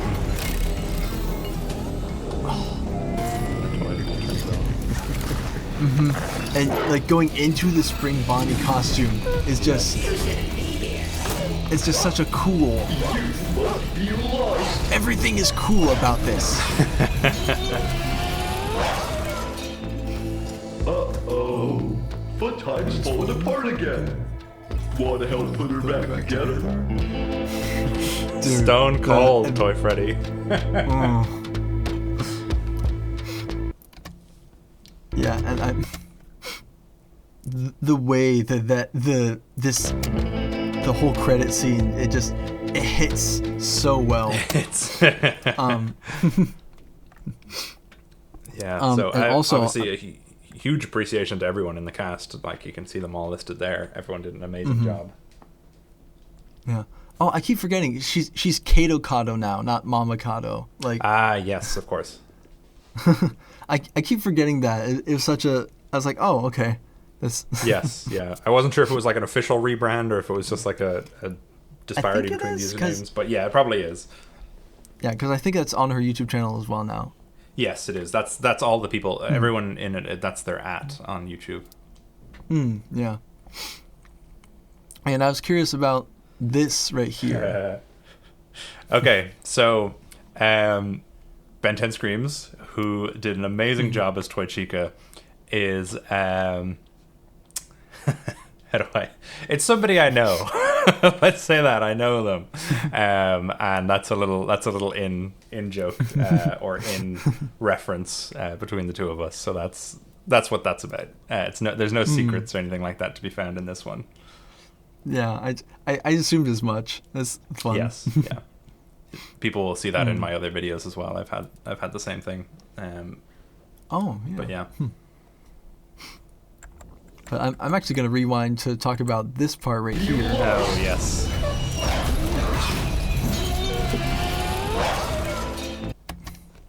That is very much the noises of a dog. Yes. So, interestingly enough, basically, there is another arcade minigame which I have, which I cut from this video, but that I have all the work finished for. And I'm planning on releasing it at a future date. And essentially it gives the Mangle backstory. The reason I cut it was because I got to the point where I had everything in and I was looking at the minigame section, and the current way I have it now in the video is it's the story of Charlie and William's beginnings and how that all ties together, and then Charlie becoming possessed and all this kind of stuff. And then at the very end I had this, like, because chronologically it happens after that, and I had this Mangle minigame, and then I was like, oh, this one kind of feels a bit out of place. Like, it ties into the William part of the story, but the Charlie part of the story, though it's tied to it, is not as direct. And I was like, as a piece of like as a story, telling this in a straightforward way, I think it's more relevant to just keep it to the Charlie stuff. So I have that now as like a thing I can release and put out and give answers to that Mangle question. But yeah, it's something people have picked up on and heard all the dog sounds that Mangle's making. So it is intentional. It's an interesting little extra bit of world building, which I'm currently keeping to myself, but have plans to put out in the future. Interesting. Uh-oh. Funtime's Also, I'm just gonna listen to this again. This. Want to help put her back together? It just hits. It just hits. I remember when I found that song and I put it in, I was just so happy with how it turned out, like that drop and everything.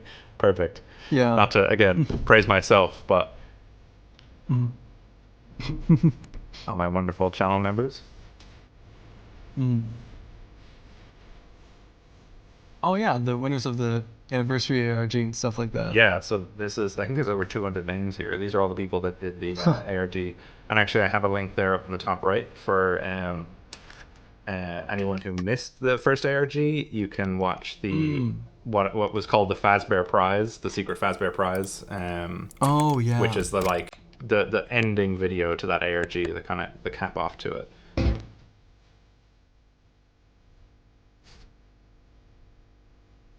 It's just I just didn't notice it before that it popped up in the car.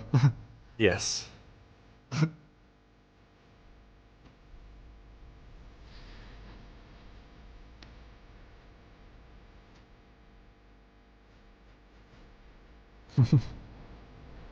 Like I got chills. I get chills every time like I watch this. I'm like, yay, it's happening eventually. Eventually. Also, now I'm curious about live aid performer malfunctions during rehearsal. There's a glare because of my stuff. Lions, more like lambs after brutal streak-ending game. So in this version of the timeline, they lost that game. They didn't get the 5 streak. No. And obviously the Live Aid robot that they were hiring didn't work. Yeah. The evidence is overwhelming. Please state your name for the record. My name is William Afton. Very good, Mr. Afton. Now, do you mind telling me where you were on the night of June 26th? You can see the little tag on the Springtrap or the Spring Bonnie poster is a bit different in that one as well.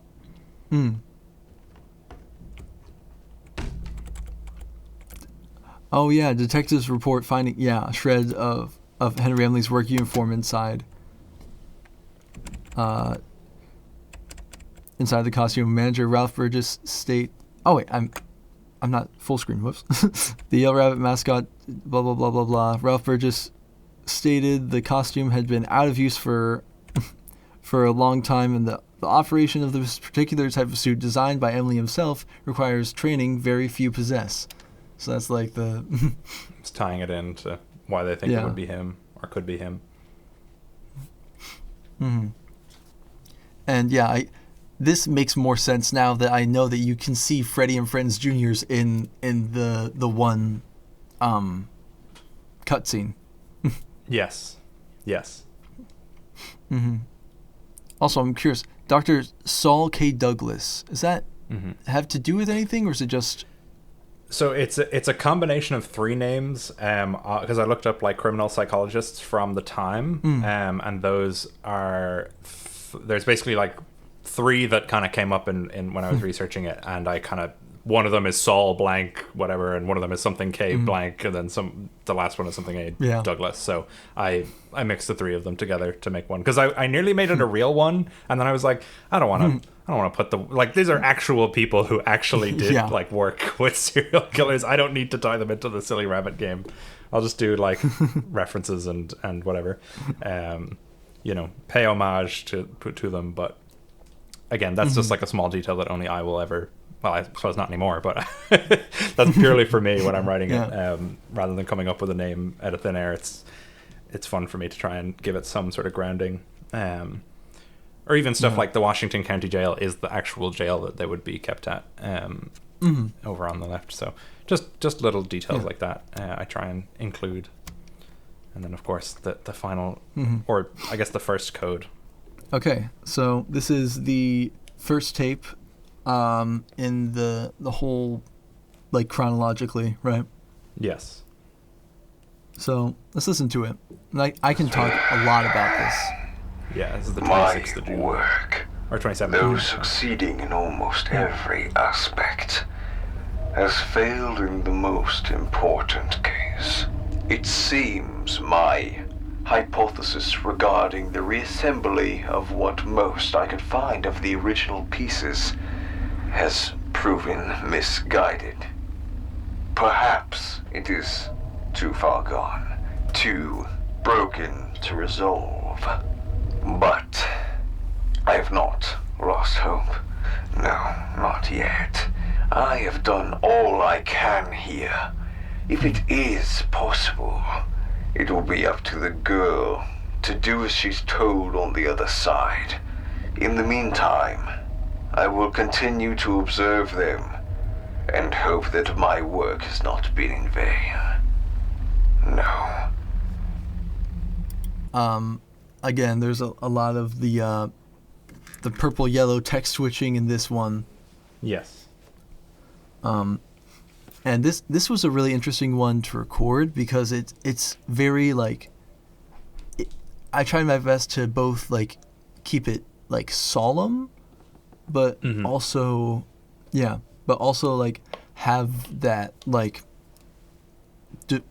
I guess the grit sort of him. Like, yeah, because this is post the day after the MCI and after he's put together Fredbear, and like things obviously aren't going the way he wants them to. They haven't resulted in the outcome that he was expecting, and yeah, like you said, he's solemn about it. He's down, but he's also like so narcissistic that he can't admit that like it was a failure, it was the wrong. He's like, nah, it'll be up to her. Really, it's really if it doesn't work, it's her fault. It's really Cassidy's fault if it doesn't turn out well. What can I say? I'm good at being a narcissist, you know. Like you've got it down pat. Some could say I'm a method actor. This one, especially because like I've recorded all of these like in a huge batch. Yes, but this was sort of like trying to stay in character, but not fully, because there is that like he's almost out of character in this one specifically. He's like, I need to stay in character. It was totally fine. It was totally fine. Everything worked just as I meant it to, except for one thing. You know, it's fine. Like he's like the mask is sort of slipping. He's he can't even like to himself lose confidence. Exactly. Go to the next one. Please state your name for the record. My name is William Afton. Very good, Mr. Afton. Now, do you mind telling me where you were on the night of June 26th? I was in England that whole week. I arrived in Kent on the 23rd, and then came home to Liverpool on Saturday. In the background. And what was the purpose of your visit to Britain? My mother passed a few months ago, and I simply wanted to see the old homestead one last time before it was auctioned off. Anyone that can confirm your whereabouts? Yeah, the old homestead. I have the plane ticket stub. Like, there's no way this isn't Gibby at this point. Like, it has to be. And I stayed at the Towers Hotel. I'm sure you can contact them, and they'll confirm I was there. I see. Well, that doesn't line up with something your friend told us. Oh. Mr. Emily told us that you and he had a conversation honestly, the night of June Henry's 24th. such a liar. Something about a lost ID. Oh, no, I'm quite sure I was out of the country. He must be misremembering. He did ask me about a week before I left what would happen if he lost his card. I remember actually in but your recording, you said the week before, and then you went on like a little like William talking about the week before. It's like, it's a new book. It's quite good. It's so funny. It was really good. It kept me entertained while I was picking through the voice lines. So I was trying to pick like what the best reactions were.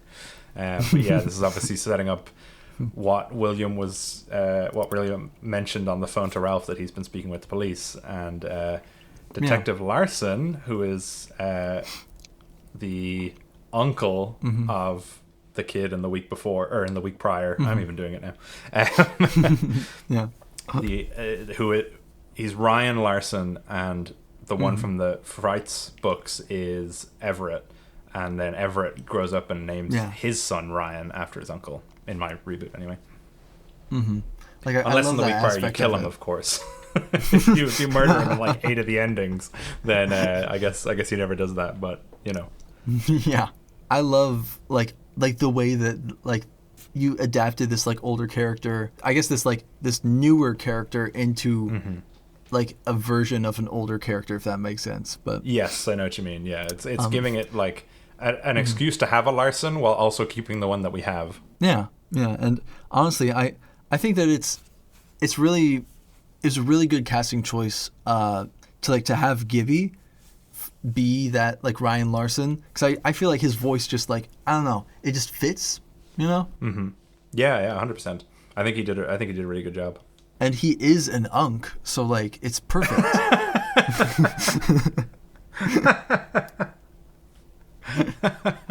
It makes perfect sense. I suppose a question that I'd have for you is like when you approach this, for example, like you're playing William, who knows the truth that he didn't go to England. He didn't actually do any of the stuff he's talking about. Like throughout these tapes, he's going to be lying directly to Larson's face. How are you approaching it from your point of view? When I say in the direction, like, you know, he's lying and he's trying to be polite, but he's also a little bit sinister, but it's also not too sinister. You know, like how are you approaching that in terms of lying while also not making it so obvious that he is lying? Like, is there a particular way you approach that? I think the easiest way to do this is to explain in character. So okay. I know what I did was bad, and I know that I will be punished. I will most likely go to jail, and everything will be for naught. So, I must swallow my pride and play the fool. I must appear fuzzy like a rabbit. Boom. All right, I think I'm just going to clip that and upload it. Yeah. That's tape number 7 or 8 or whatever. That's cool. I get you. That's I like that, because that's something with William that I like as well, or trying to explore with this version of him, is he's sort of self-aware. Like, he knows that it would be a problem if he doesn't think that everyone else is going to be on board. You know, like he knows this is not going to turn out well for me if people get, like, I know that what I'm doing will lead to good things, but I'm also aware that's not like acceptable, you know, and that there is tragedy in what I'm doing, but the ends justify the means, but I still have to like keep it to myself, you know. Like in a week prior, he compares himself to like Galileo, you know. He was obviously doing great scientific work at the time, but because of the ignorance of the people around him, everyone thought that he was a heretic and a naysayer and blah, blah, blah. So he had to hide his work and was regretfully found out. But I'm basically just that, but now, you know, in a few hundred years, they'll look back and be like, wasn't William so great? I can't believe everyone around him wasn't on board for child murder, you know.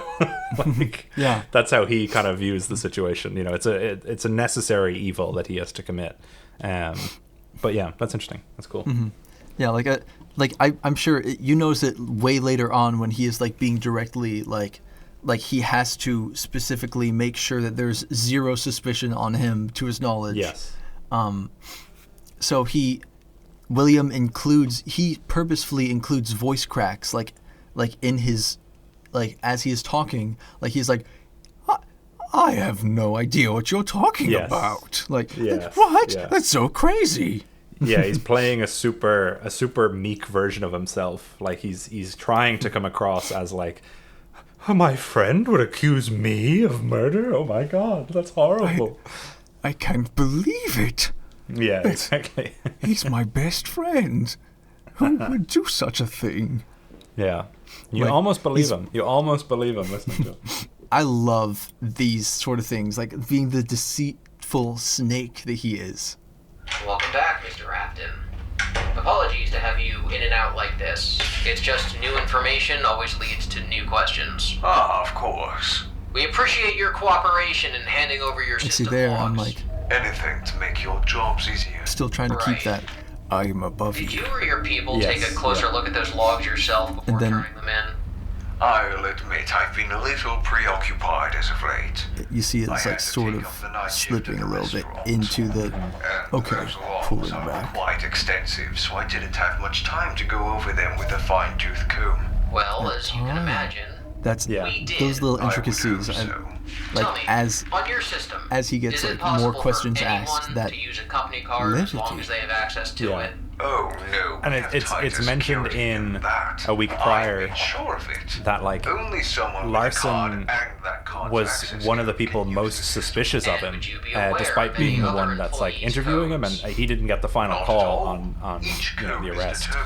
And so writing that and then your performance as well, letting it slip a little bit, definitely like. It was like an intentional contribution in terms of like we as the observer are going to be like, obviously he's lying, you know, because we know so much about it, but his ID card. I really don't know what to say. I was in England at the time. England at the time, yeah. Before that, weren't you able to verify my time abroad? Yeah, weren't you able to do? Come on, you know, I wasn't there. But like that whole thing of having, like, for example, I think it's kind of and it's intentionally so, but from the point of view of William, when he's asked, did you look through it? Did you look through the files? And he's like, oh, I've been very busy. I haven't gotten a chance to look over it. William thinks, oh, that's a good answer because now I can act surprised to anything he says.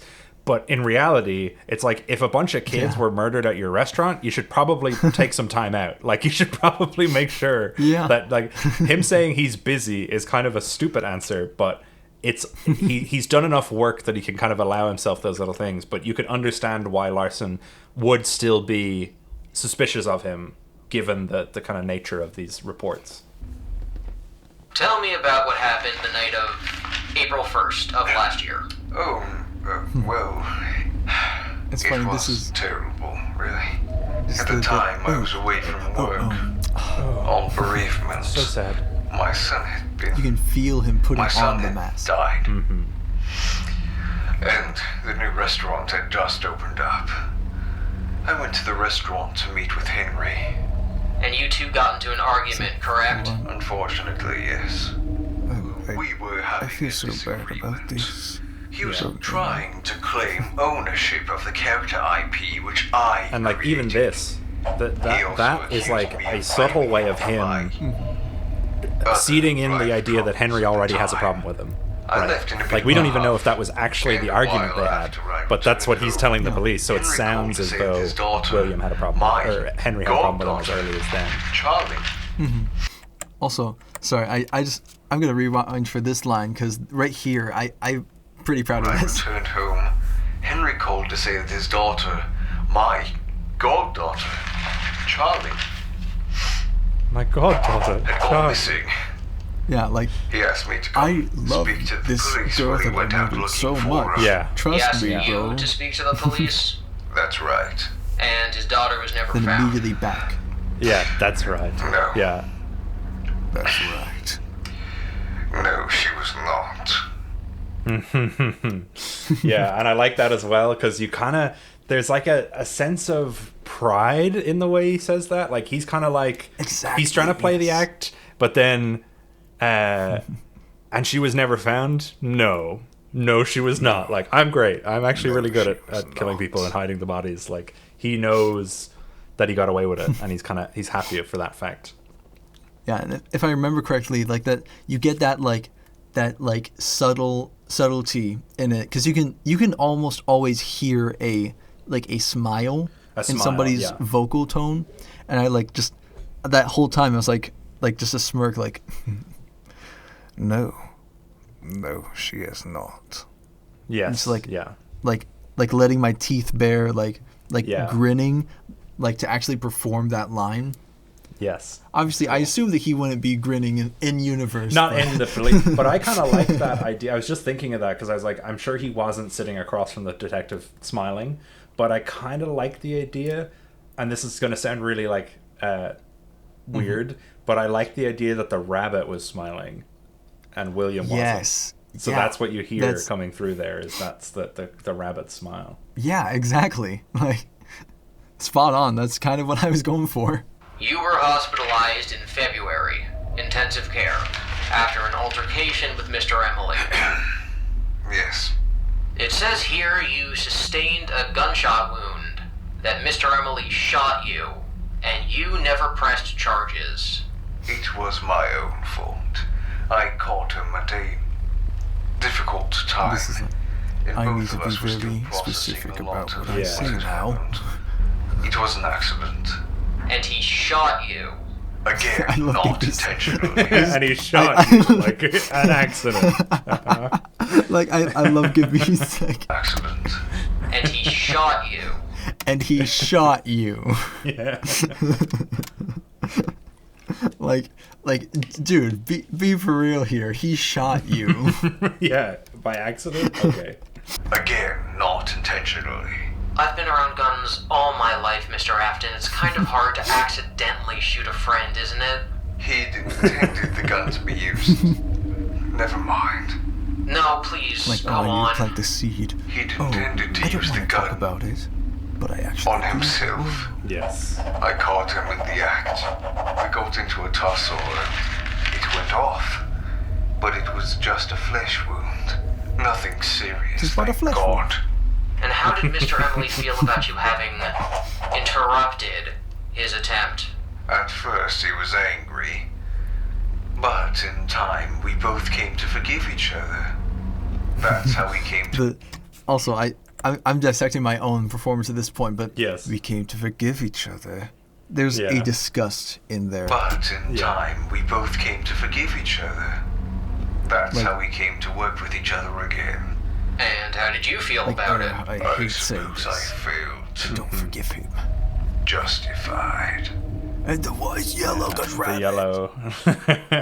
Well, so that's another example of like William answering a question accidentally in the wrong way. He thinks he's answering it correctly because what William hears, because he says Henry was angry at first, but he forgave me, and that's how we came to work with each other again. And Larson asks, "How did you feel about it?" Meaning, like, how did you feel about the fact that your friend tried to kill himself?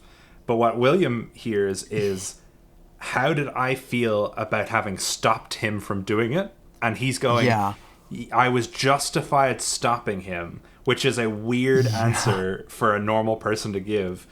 But it's like, because he says justified because in my head anyway, that altercation between him and Henry, where Henry shoots him, is like one of the points in William's life where he decides, like, all right, the next thing I do, Henry's going to take the blame, or Henry's going to take the fall. And he doesn't like the idea of Henry getting out of the situation by dying. Like, he's not going to let him die. He's going to still have his fun with him. So he's justified in stopping him because he's going to do all this stuff to him now. Like, he's framing him as we speak.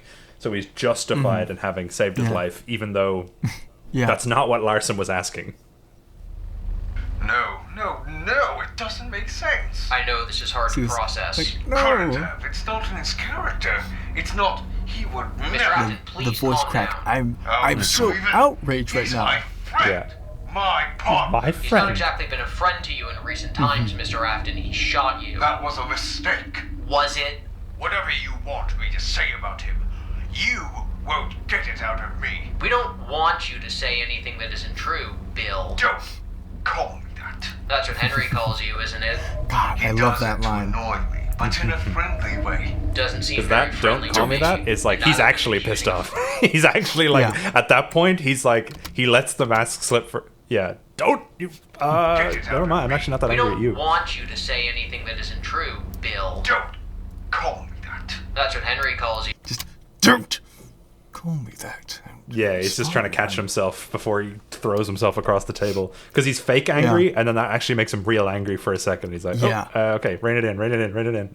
Yeah, that distinction, it was so fun to perform. He does it to annoy me, but in a friendly way. Doesn't seem very friendly to me, and neither does accusing a friend of murder. He accused me? Well, he says your whole story about England is Like, baloney. it is so that fake. You were the one who logged his name on the system that night. That's ridiculous. You checked. Yes, we did. The girl at the front desk of the hotel says Like she again, remembered that, you like well. the grin of like What a it's strapping all. young man. Okay, I totally forgot about this. But What a strapping we'll get to young that. man. We'll get to that in a second. But there's that like again that the grin of the rabbit of like like everything is falling into place. But I Yes, need yeah. to be what? No, I'm so sad right now. Yes. Yeah, yeah.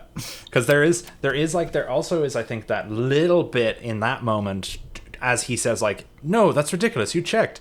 There's a slight hint of, like, this is the turning point, right? Because if he says, if Larson comes back at him and says, like, oh, well, actually, we found this, that, you know, this is the make or break it, right? Like, if they don't believe his England story, William is screwed, because that's when they'll start looking into things deeper. But then when Larson comes back and says, you know, no, it's we checked, it's all good, that's when William kind of knows. And I got him, you know, swish. That you were the one who logged his name on the system that night. That's ridiculous. You checked. Yes, we did. Just that grin. The girl at the front desk of the hotel says she remembered you well. This. Quite a strapping young man. Good cheekbones. And well, Good cheekbones. Also, Unwithered, you're gonna hate me for this. There's a typo. I saw it. Quite a strapping you, man. Quite a strapping you, man. But it's funny. It's so funny because like this voice that he does as this character in real life is basically how he read Michael's lines in A Week Prior, and that is I can't stop thinking of like it's so funny. Just the way I have that an entire like 3-minute recording of Gibby reading this line in different English accents, and it's hilarious. It's really funny. I think the file that he sent me was called "Don't Listen to This." that is so funny. Yeah. I need to listen to it again. remembered you well. Quite a strapping young man. Good cheekbones. And Good while I can't speak to the cheekbones. validity of her assessment of your cheekbones, your story checks out. I love the What I writing. want to know is, if there's anything about Henry Emily you might have been hiding. No, of course. He isn't protecting you, Will. In fact, I'd say he's trying to get And you then he calls him acquainted Will with the other because he's side trying to of the get on his bus. side. So, is there anything you'd like to tell us about Henry? What would you like to know? It worked. He did it.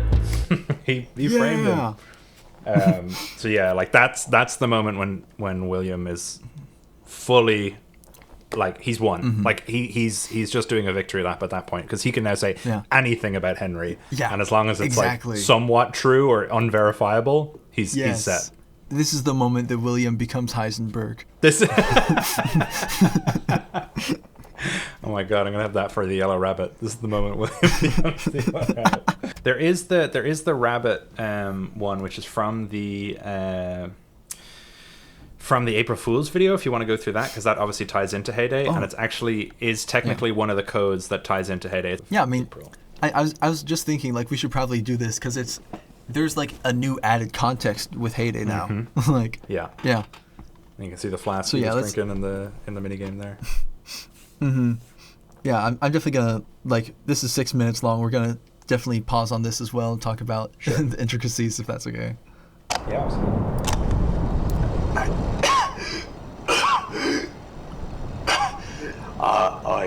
I once. Sorry. I log after April 1st or 2nd. Excuse me. I don't know what the time. I should check the. Never mind. Okay, I just want to say like that the thunder alongside the Nevermind right there. Never mind. No. But like right here, it was so hard to get this part like correct. Yeah, the stumbly, like trying to mix up the words while also not. Yeah. because like obviously there's gonna be more upcoming, but like there's like that like I need to stay in character as William Afton, but also he is like not in character like that the previous stuff. Yeah, he's slipping. I went to confession once as a boy between scheduled school visits and being dragged to church by my... Okay, sorry. Another thing is that I think I did multiple takes of this line specifically because it was being scheduled between scheduled school and scheduled. Yeah. Because it's like there's like it's like kind of like scheduled and scheduled. It's like between those scheduled. It's so hard, especially because it's like, you know, I'm American, so it is a fake accent that I'm doing like at the end of the day. Between scheduled school visits and being like there, I just kind of stumbled like scheduled school. Yeah, like dragged to church by my mother. I went to confession one time by choice, so I thought I ought to speak aloud the things in my mind, else I might lose it. Maybe I already have. Music. I went to the restaurant earlier this evening, tonight, excuse me, to visit Henry. I had seen him on the television, speaking to a pretty young reporter. It was about the new opening. He was telling her something. I don't remember now what he said, but he said she was... I said he was...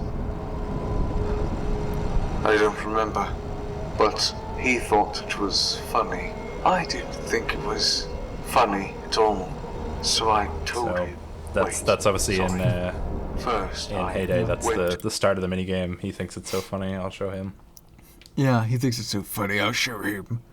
And like, I'm gonna rewind to right here. Said he was. I don't remember, but this is him admitting defeat to himself and trying to get past it.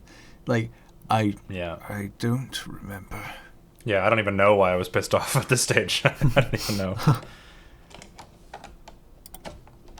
Oh, what? Wait, sorry. First, I went to the restaurant. I drove there. I went inside and I asked him why he ate my picnic. I don't remember what we argued about. The rabbit. I decided to pack my things, so I took them and I left them in a box. The box couldn't open anymore, so I left with a big smile on my face. It was nice to see. It was. And after the big smile on his face, he was laughing. I went to my car and I drove home.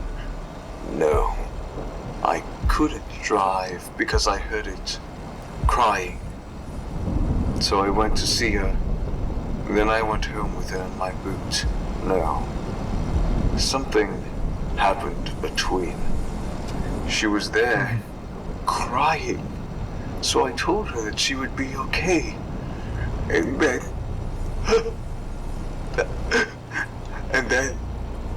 I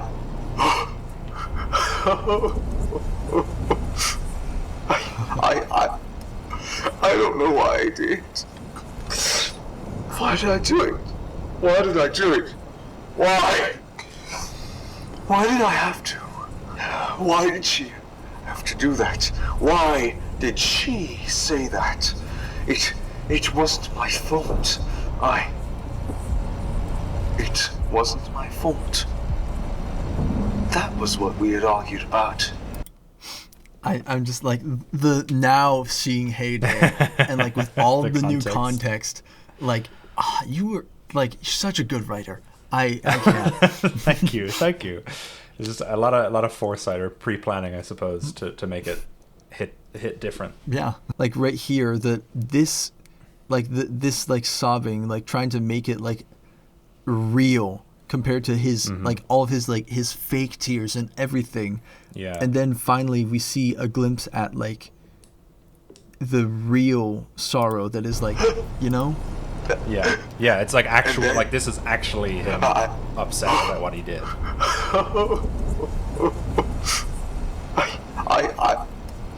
I don't know why I did.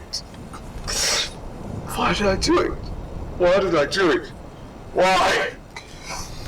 I just the fact that it is just so like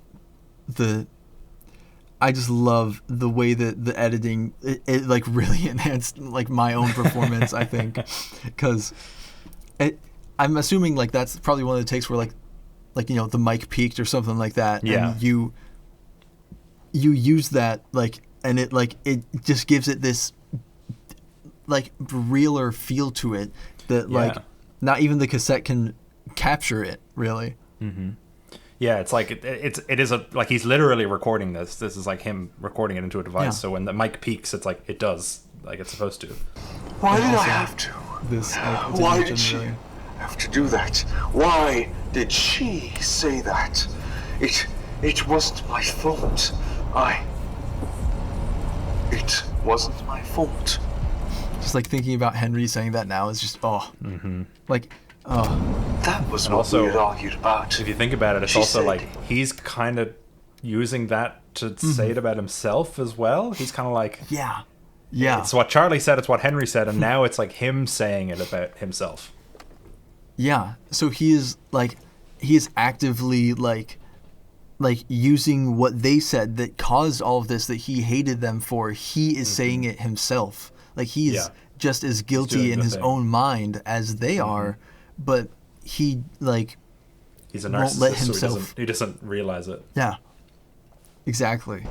It wasn't my fault. It's the Why rabbit. Did she mock me?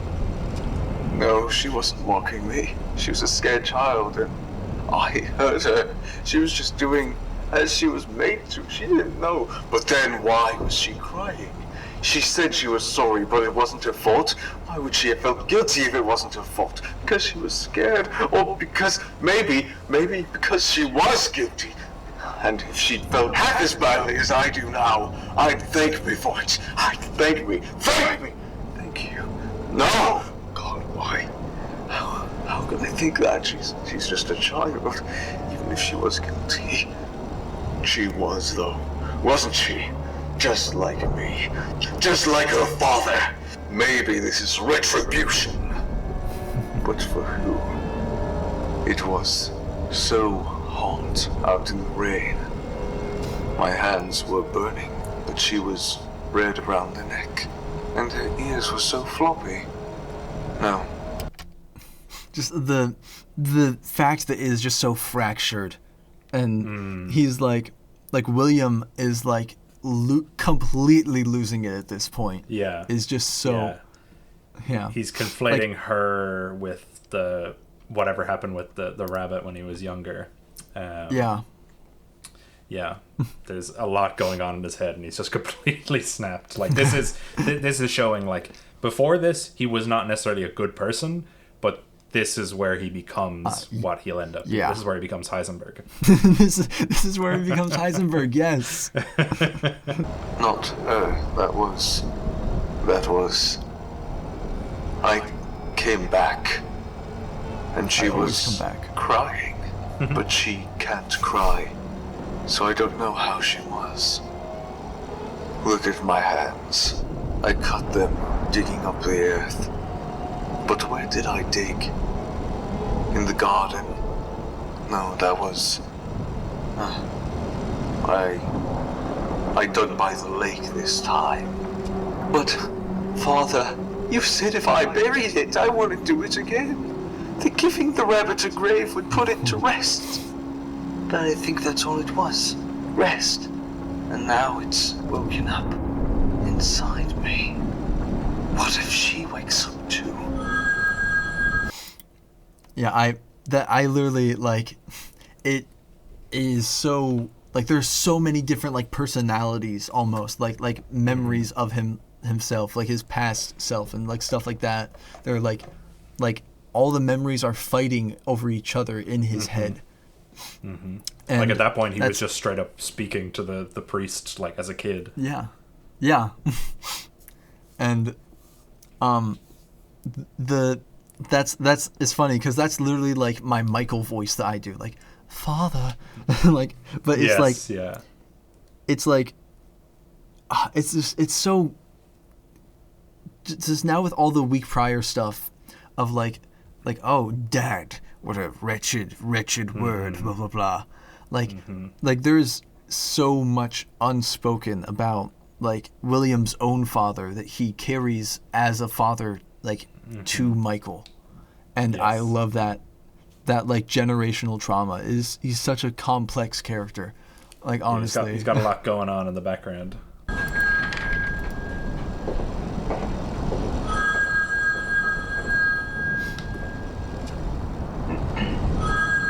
And this call. Calm down, but okay, I'm sure everything's fine. She's probably just walking home, right? No, I didn't see her. Where are you now? Okay, you go home and wait for her there. Listen. I'll go to the restaurant and speak with the police. It's okay, Henry. Okay. Call me when she's home.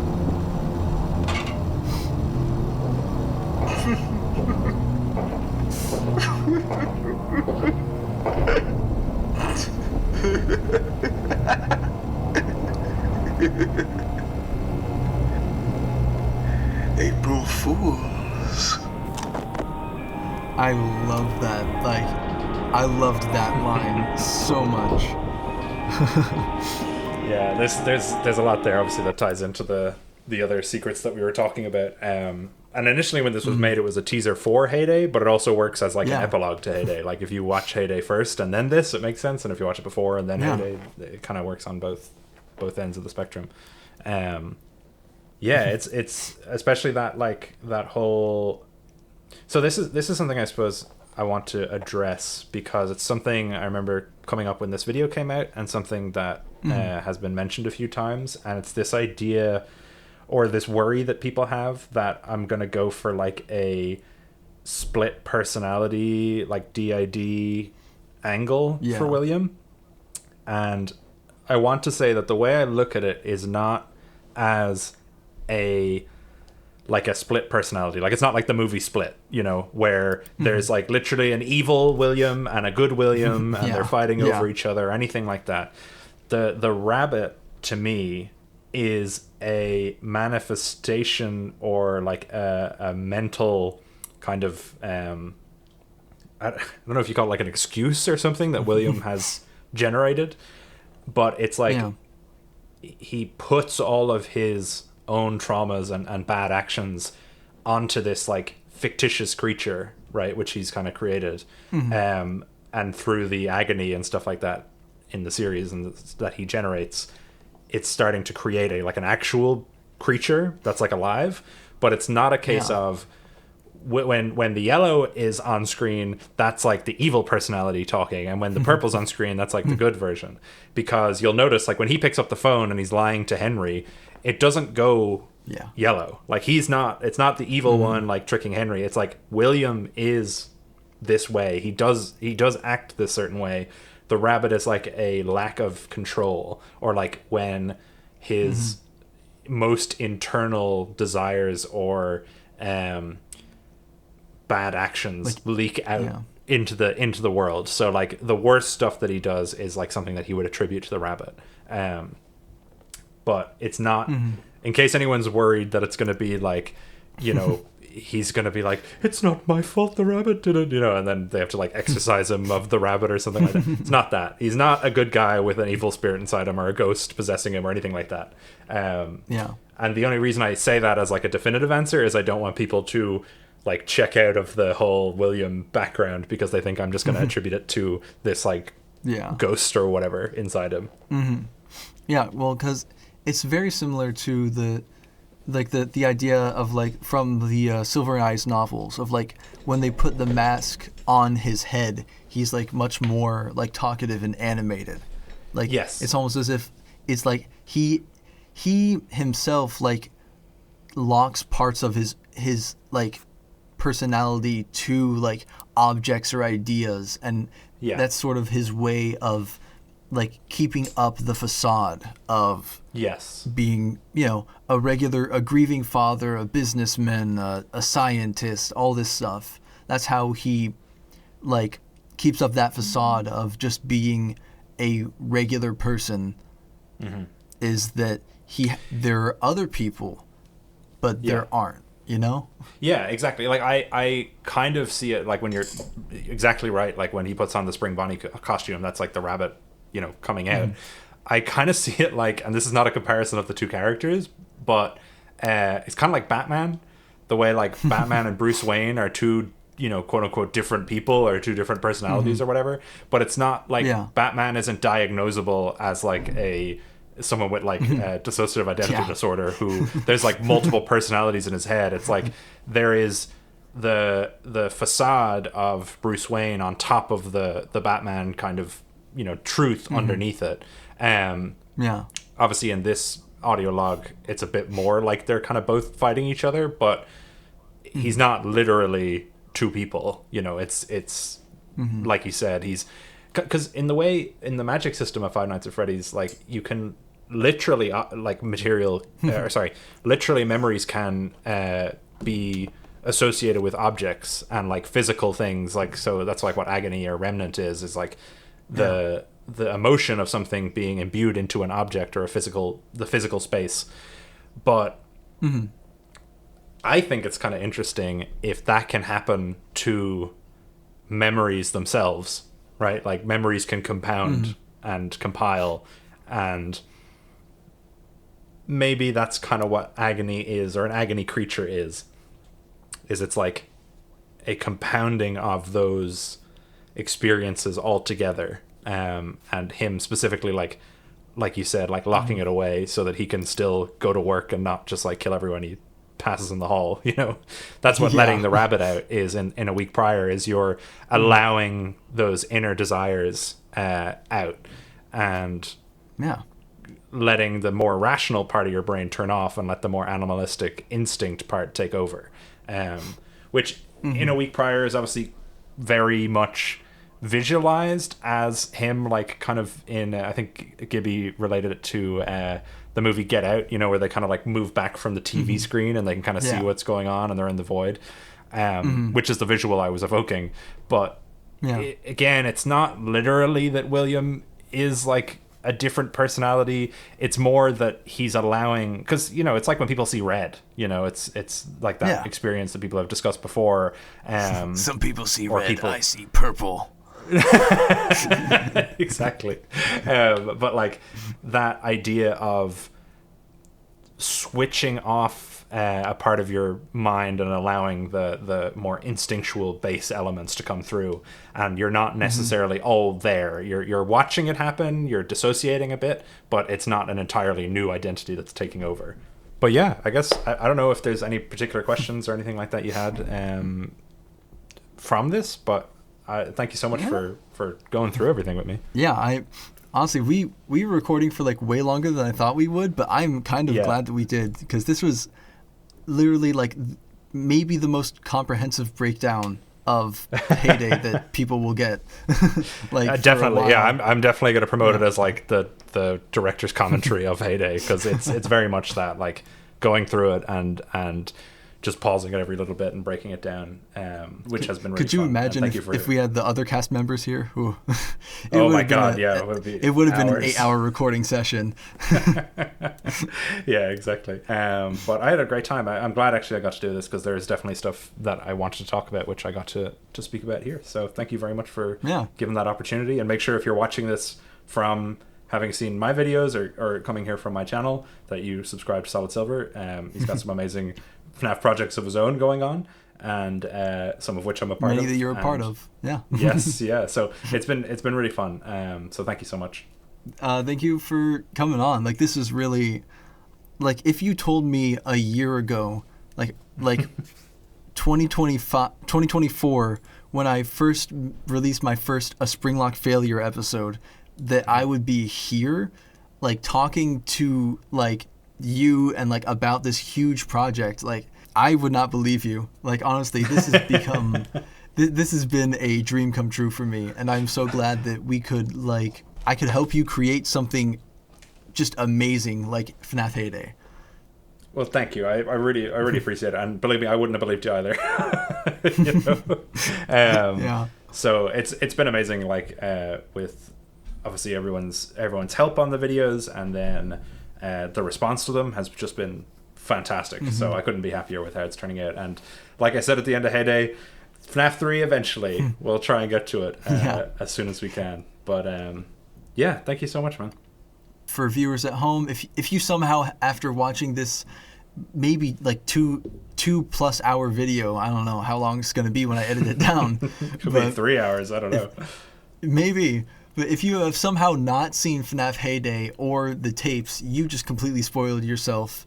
But whatever, you should still watch it again now that we've gone through it all, and you can see all the little intricacies that are like put into such a huge, fantastic project. Make sure to like, subscribe, do whatever. Again, I don't know even what like hyping means, but do whatever that is. Yeah, hype it. Hype it. I found out about that recently.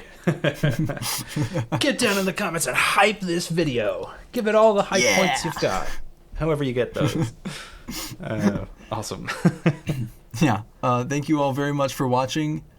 And yeah, have a great day and continue to support this amazing community. See ya.